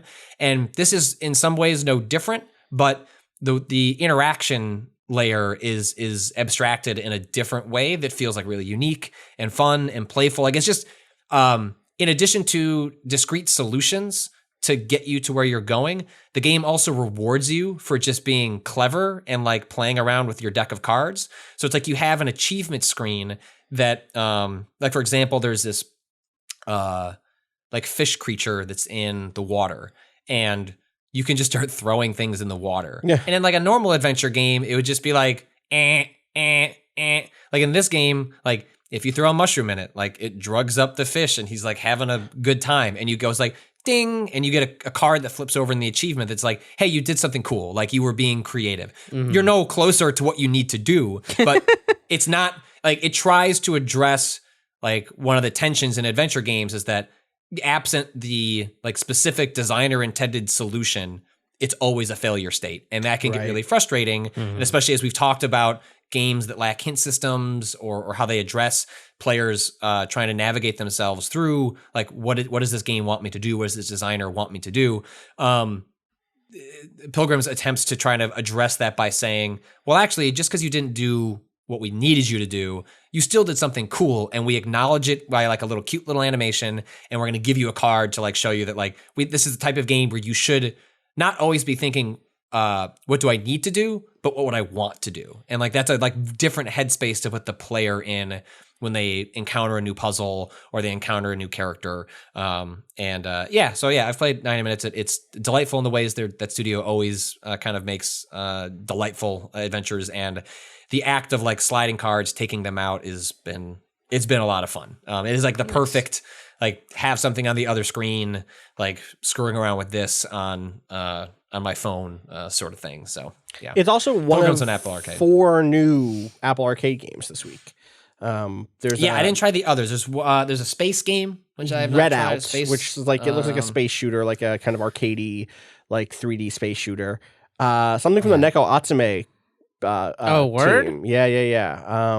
What? It's called Nightmare. Is that Nightmare Farm? That is Nightmare Farm. Yeah, I haven't played with that yet. Yeah. Let me read you. I'm going to read you the store page for Nightmare Farm. Hoping it was the frog one that they finally brought it to the States. That'd be great. The frog one seems great. Janine loves the frog one. I get lots of pictures of like a frog going on adventures. The frog to go on adventures. This is Nightmare Farm. The story of a painful nightmare spinning in a bright world. Let's get along with the characters visiting the farm by preparing food for them and give them toys while growing crops in the field. Story: a girl with a wounded heart wanders the city alone. She continued to walk while being in tatters physically and mentally, and eventually found herself lost in a mysterious farm. Meeting with unique friends and being touched by their kindness ultimately made the girl's wounded heart heal. Pain, sadness. She felt like she could keep them away if she was there. Little by little, the life in such a farm changes the girl's mind and body. In this dreamy world, the future the girl hopes for is ... it looks like you got a farm here, and you give people food, and it's a nightmare. Great. Nightmare Digital Dream, 1-star review of Nightmare Farm. Game is good, but giving 1 star due to the fact that it reset my progress twice now made me start over, uninstall until they fix the bug. Bro, you don't need to. You can just like send in a support ticket. You don't need to give it 1 star. That's like not the way to handle that. Necessarily. The last one is the Bradwell Conspiracy, which is like a first person but that comes from who is it? It's someone people like. Bossa Studios, who did I Am Bread, Surgeon Simulator. Right. And this is like some sort of like sci-fi mystery adventure thing. mystery first-person puzzle game. So curious. They have a decent sense of humor. I think this is their first like serious game. They've Gotcha. traditionally done things that are extremely goofy, but like I don't know if this Nightmare Farm game is any good. That's a good title, but I'm encouraged by like the kinds of partnerships they're seeking out. Like partnering with that, like the studio. They did does Machinarium, right? And Nakame, like that's smart. Like that's also what I'd like to see them take chances on, because those are games that a game like Pilgrims like is just not gonna work in the traditional app store. But it might be a fun version for people in Apple Arcade. Yeah, cool.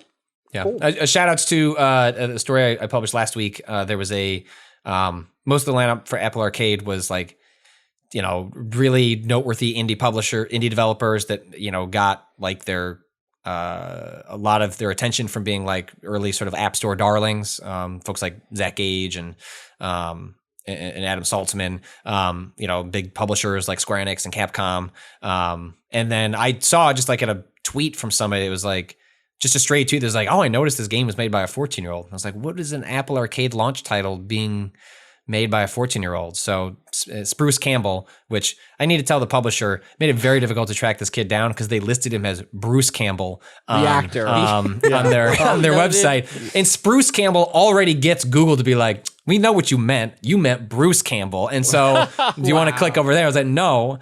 And Spruce Campbell is this kid that self-taught, programming, watched YouTube videos, and won a BAFTA for something he made when he was 12, and then created a like bird flocking simulator that got him noticed by Apple. He was flown out by Apple to go attend their developer conference back in June, and got to like meet Tim Cook and like do that whole thing. Like just a really talented, smart kid. And at that, WWDC, their developer conference was just like a pitch to Apple Arcade, just like come show us your thing. And he showed up there and gave a pitch, and they wrote him back and was like, yeah, why don't you make a game for Apple Arcade? So yeah, Operator 41 is a pretty basic, there's, I'm not going to try and punch up a pretty basic stealth game. I think the story is more interesting than the game itself. But if you have Apple Arcade to see that they, took a chance and like included a game from somebody who doesn't have a hit, isn't necessarily going to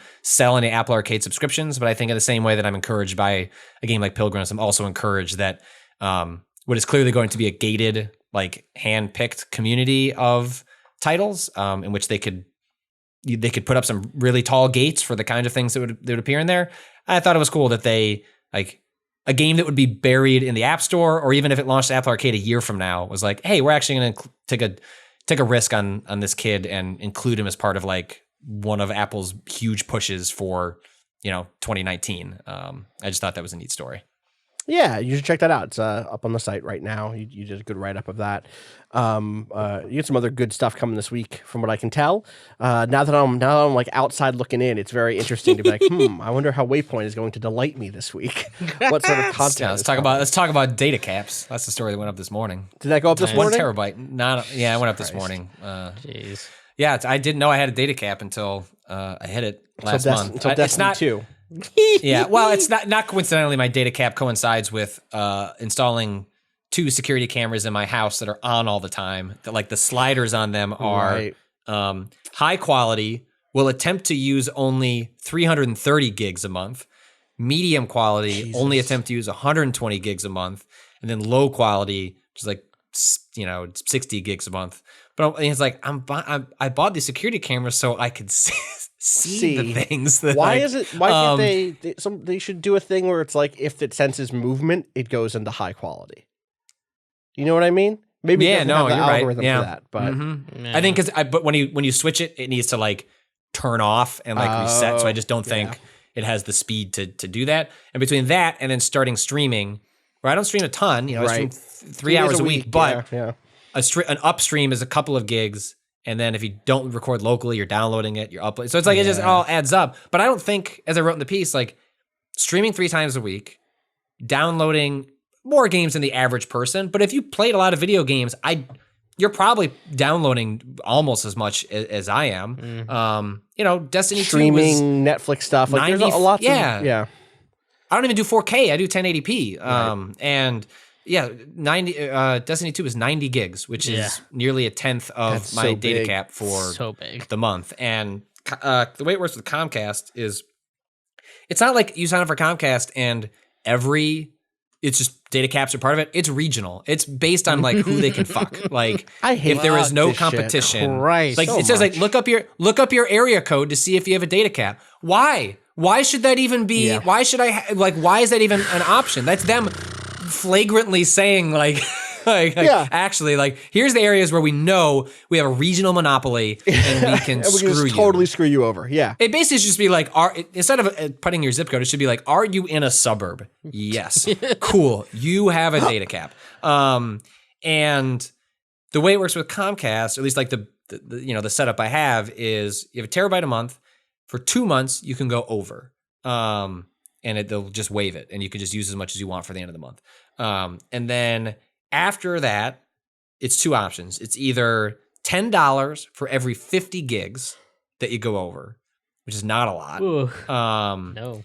Like just your like your phone's devices backing up, downloading patches. Like it's not hard to go through 50. If your phone does an iCloud backup, if you took a bunch of photos and you made a 3-minute video and that uploads to the cloud, like that shit gets eaten up fast, especially if you're a family. So then your option there is to then pay $50 to just have it all go away. Like pipe is open, have fun. Is that not capped? Is that not speed locked or anything like that? Like I would rather. throttled? I wish that was an option. Okay. I would rather be throttled because I could deal with I always give them credit. Like I have like for $80 a month, I get like 200 down, 10 up. Like it does everything I need it to do. Like it's fine. Like but I would rather we're gonna cut you by half. Like you're just like you're going down to 100 and like that because that's the way like a lot of like mobile plans sometimes work because they just throttle you on it. Yeah.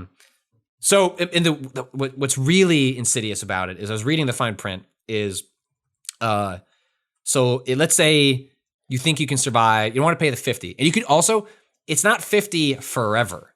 They know that like you're just gonna have a bad month. So it's just a monthly, it's just a 50 kickoff. It's just like, hey, not even month to month, it stops. You have to sign up for it again. It's like to get the 50. Wow, okay. And then they say, hey, let's say, you got hit with a $10 one, another $10 one, another $10 one. You sign up for that $50 one. We'll waive those $10. They're gone off the books. Like that. It's not $80 that you're paying us. It's just $50. We're not gonna charge you for those $3 $10 overages that you do. It's just like a really. It's a racket. Like it is a racket. It is bullshit. It is infuriating. And then tweeting about it and seeing people outside the U.S. being like, "What are you taught? What are data caps?" Like, right. They're just not a thing in other places. I ran into this with my phone last year. Well. So I'd been on a plan on my phone that had been like grandfathered in. Basically, it was like an unlimited thing, right? Where it was like high speed, unlimited, but we'll throttle you after a certain point, and we will. You can buy your way out of the throttle, basically. The alternative was a plan that was like a higher overall starting zone, but it capped, just hard capped, or it was like hard capped, but. It was free video watching, but only up to 480p video. You could never get anything higher than that, but it's your phone, so maybe that's okay. But tethering it was like a really complicated other thing. I was like, I'm just gonna fucking stay with my grandfathered in thing. And on the month that I need to get more data, I'll pay the extra $10 to unlock another gig of whatever of data on my phone. I don't use it that much. Yeah. Then like this past year, it felt like I was using my phone more, and the answer is I was because I wound up. I was taking more cars to and from work, so I was not underground as much, where I would be like actually not using any data. It's like finding excuses to fucking just have more data. I was just running slower to work, and I had to like hop in a Juno, which is a New York only competitor to Lyft and Uber. And I was like, I'm blowing through this fucking data. You know what? I'm just gonna switch to this thing. It's gonna be basically it was like I'm going from spending 60 and then every month I was buying 2 upgrades at like $10 or $15 a pop to get me up to like $90 a month on my phone. I could just spend 70 and try this on this unlimited thing with the risk that if I don't like it, I'm fucked. You're screwed. You can't go back. I cannot go back. Yeah. Finally, I was like, you know what? Fuck it. Let me pull off the Band-Aid. Let me they want me on this fucking service. I don't trust them because they want me on it. You know what I mean? It was one of those things where it was like, they want me on it, and so that means it's worse for me, probably. Right. It's been fine. It's been great. It's like cheaper, all said, at month to month. I'm never running out of the data. Yeah. Like, I mean, part of this again is I'm using mass transit way more again. Like, but also I am not hitting the cap at all. Yeah. And it's been good. And it's very funny. Well, see, this is like when you crying, what do you call it? Kicking and screaming. Yeah. And yeah. I canceled our cable because we just didn't need it. Like the couple of shows that we watched on cable, we just wait for them or buy it on iTunes. Like I'd rather just pay $15 for the new season of The Good Place than, paying $80 for cable that we were barely using. But I remember at the time like being taken aback that like I called Comcast and was like, you know what? We just don't use the cable. I remember like telling my wife like, Jessica's asleep. I'm going to, I think I told the story on the podcast. Like they didn't put up a fight. Like not even like nothing. They were just like, cool, yeah, we'll cancel that shit. You're good. And my wife was like, well, on one hand, it could be that like they know who you are. Like these because she works in marketing. She's like customer service flags like influential people. It's like maybe you're just on like a list where it's like we don't want this motherfucker going on Twitter and like causing a problem. So it's like in the system, it will like bring up like what the person wants, just like do it. And I was like, okay. I was like, on one level, that's cool. Maybe that is me. And it's like, that's a little flattering.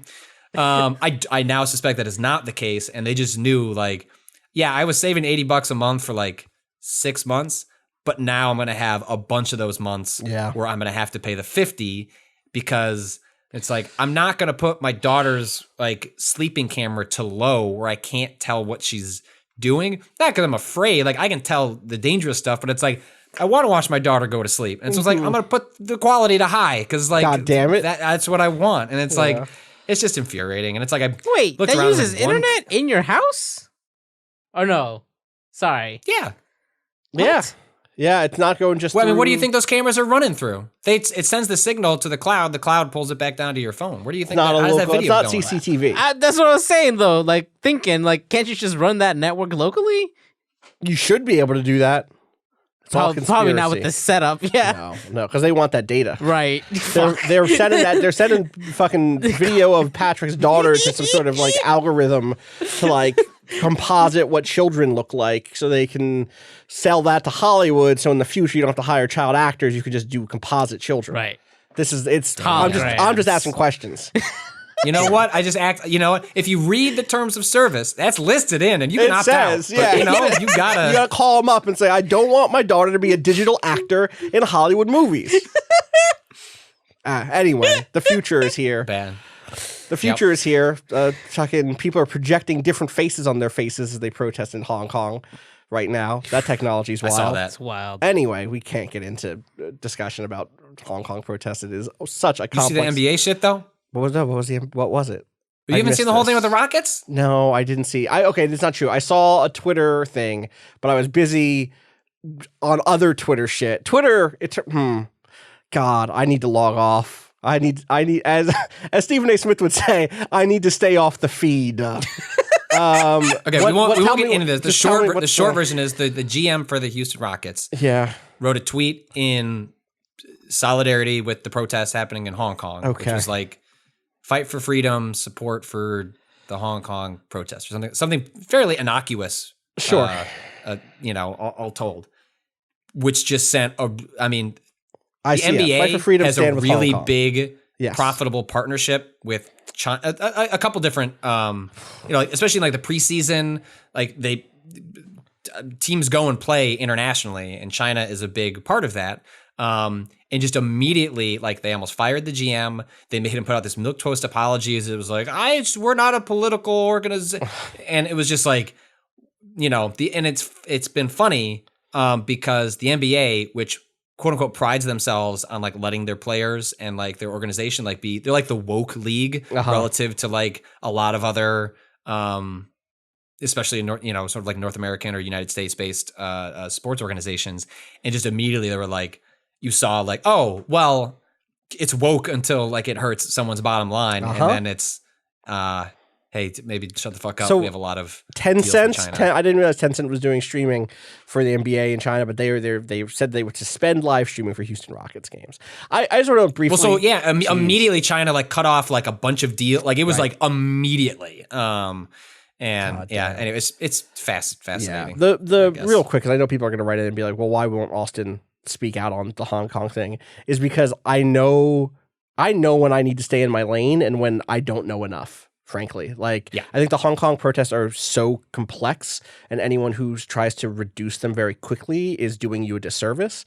On one hand, these are pro-democracy protests. These are protests against the extradition of political prisoners and come from a place of an interest in self-determination. Awesome. On the other hand, it's also driven by a sort of nostalgia for a colonial age where their models for democracy are like British and American colonial power, people who are literally waving the Union Jack around. It's a little more complex at that point. Then another layer on that is the authoritarian behavior of the national Chinese government. But on the other hand, a lot of the stuff that we would critique in Chinese government also occurs here in the States and in the West.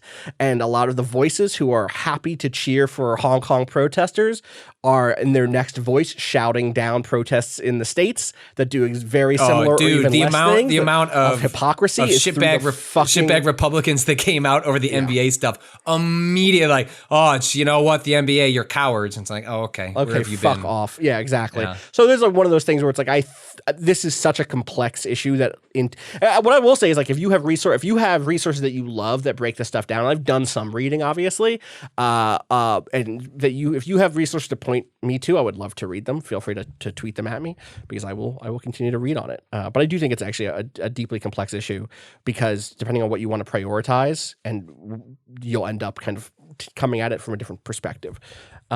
Anyway, speaking of tweets, you can tweet at me at Austin_Walker. Kato, how about you? At @A_Kato_appears. Patrick. I'm going to close with this. Okay. I'm doing a post-mortem with the Untitled Goose Game. Yes, the other piece coming. Is that this week? That'll be this week? Yeah, so we're doing it over email. I want to do one more round of questions before I publish it. So it should be, they've been getting back to me in a day or two, so hopefully it'll happen at the end of the week. But one of the questions I wanted to get to the bottom of was like, who the goose? Who's the goose? You're right. Who are they? Can we bring the goose on a press tour? That type of thing. So I'm not going to give you the answer to that one. You have to wait for that. But it's a good at the end of this long answer. At the end of this long answer, like the designer I was talking to, Michael McMaster, was like, "Oh, and then there's another development anecdote. I'm not going to get into here. This answer is long enough as it is. Which, hey, I try to tell this every time I do an interview. It's like you cannot say too much. Like there's no world in which I write a piece, which is like, oops, like got too much to work with. It is always like, like I wish I had a little bit here to flesh out what they were. So, that was the end of our first exchange, and then in the second exchange, I was like, all right, motherfucker, like give me that anecdote. And so, Michael starts with, okay, I might have oversold this, but yes, our Honk was originally a quack. In our first trailer, before our sound designer had come on board, most of our sounds had been sourced from freesound.org. We had trouble finding a perfect, discrete honk, but eventually found one that was nice and short and sharp from a field recording titled Geese Honking, or something similar.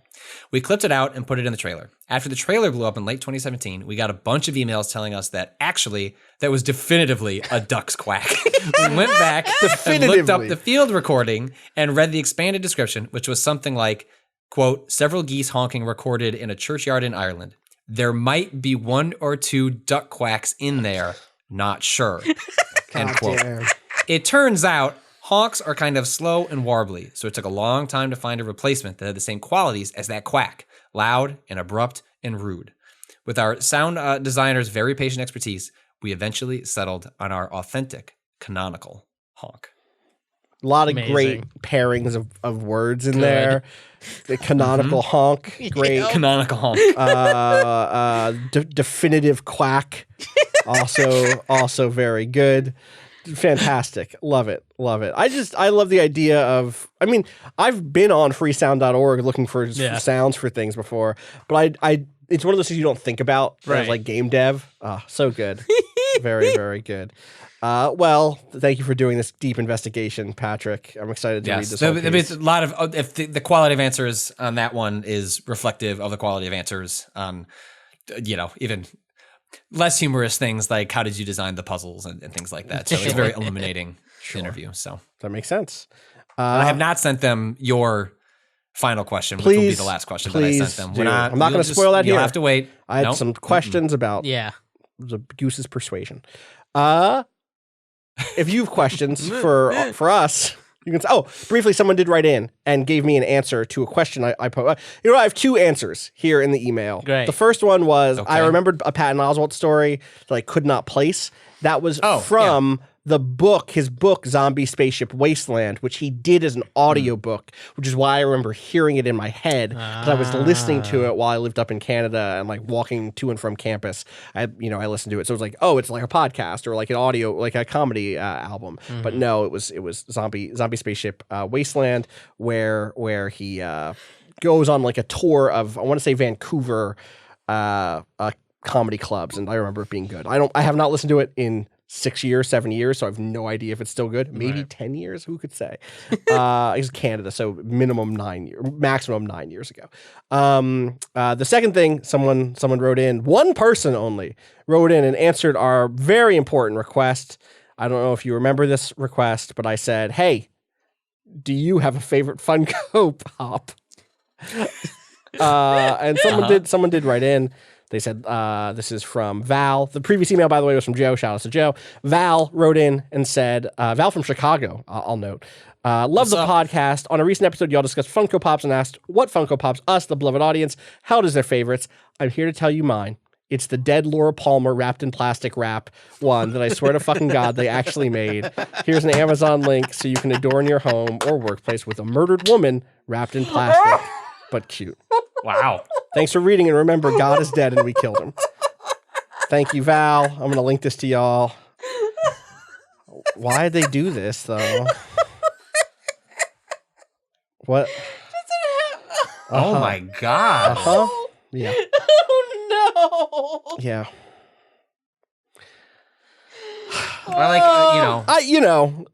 I could buy this for $12.73, but don't worry, I could also get $70 off instantly. Thanks, Amazon. Great.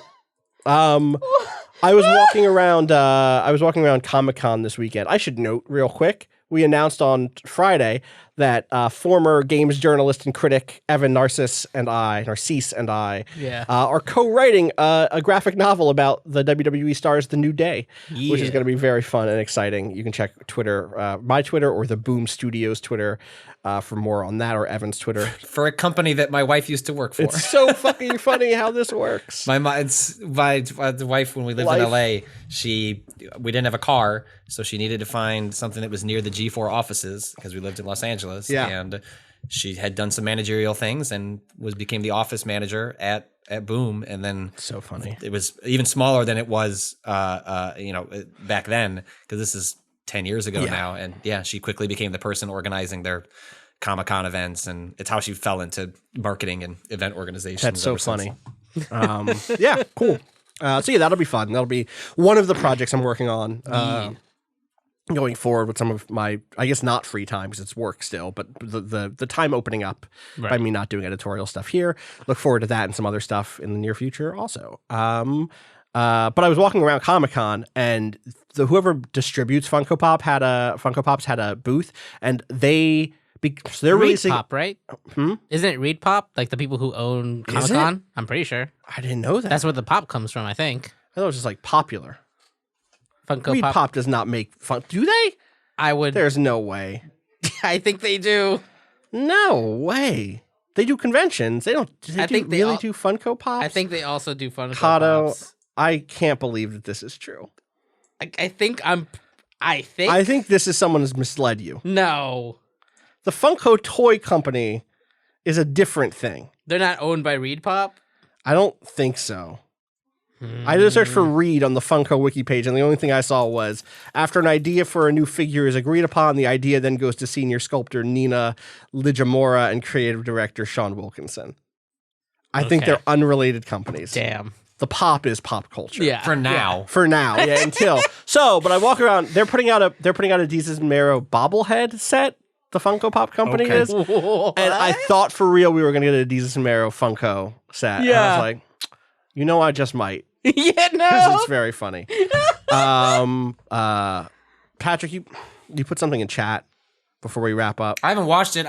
It's a cute dog. They're starting production on the Cowboy Bebop series for Netflix, which I totally forgot was even a thing. Ein is here. Ein is very cute. I don't know that we have to cue this up and watch it because it's literally. No, I didn't even watch it. I think it's just people at a table. No, this is a minute. Yeah, it's a minute long. We don't need to watch it. But that is a good dog. Ein is good. I like Ein. They attached a GoPro to the dog. Yeah, Cowboy Bebop now in production. Oh, I'm so curious about how that's going to be. All right. Thank you, everyone, for listening to us ramble on. We gave our Twitters a while ago. If you have questions, you can send them to gaming@vice.com. Do you still get those? I do. My email's back. My email, that like one day of them not, of like the IT being a little slower than the, whatever. I just make sure that didn't break on accident. No, that did not break, thankfully. It did Austin that gets day. them. I still don't. Wait, do you? 3 years later. Still don't get. Yeah.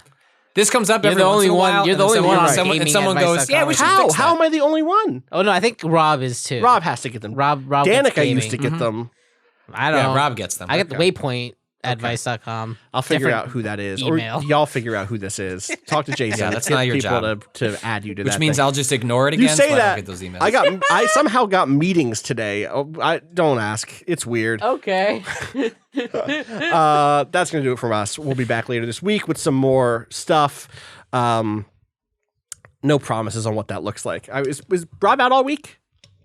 Yeah. Okay. Rob's shout outs to Rob. Let Rob. I think he Rob comes out rest. at the end of the week. I think he comes back at the end of the week. Okay. Okay. So Well, I don't we'll see. know if he'll be on a Friday. We'll go play he's some taking a stuff. couple days off.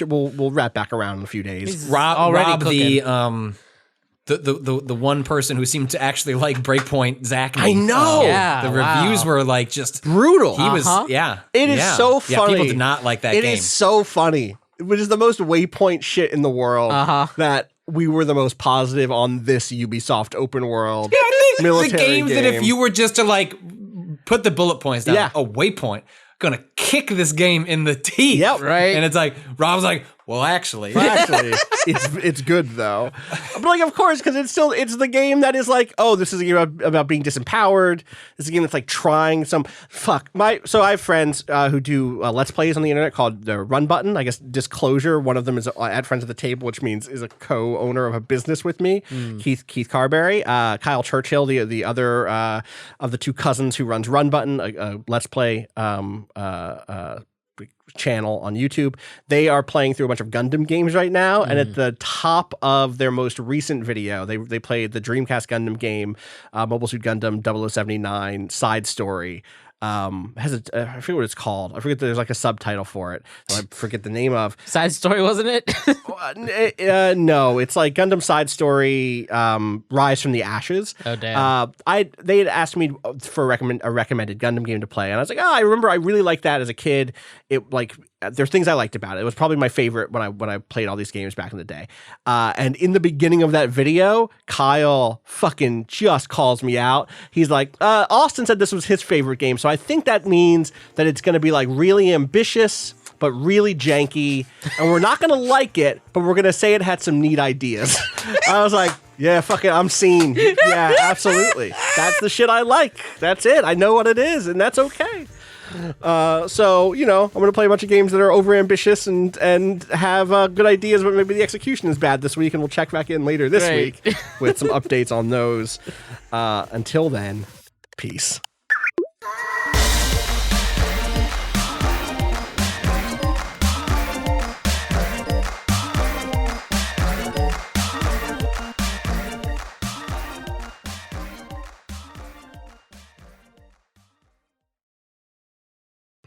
Honk if you're with me.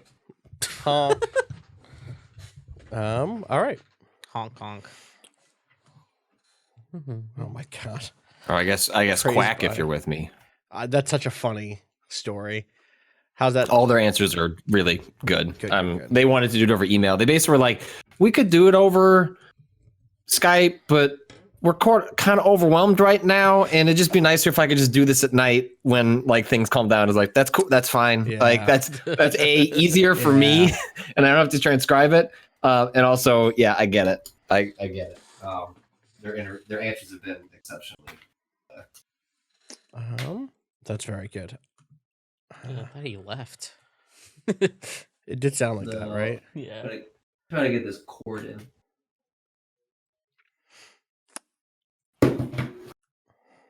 Now he's gone.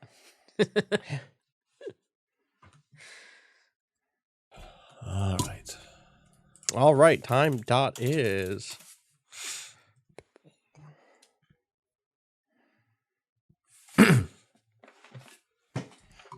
Ready whenever. Okay. Wait, hold on a second. My, Is it being weird? Levels are very weird.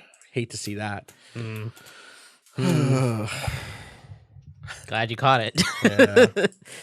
Better now than later. I don't know. Maybe that was just me shuffling on my desk. Okay. It seems like we're fine. All right. Okay. 54. All right.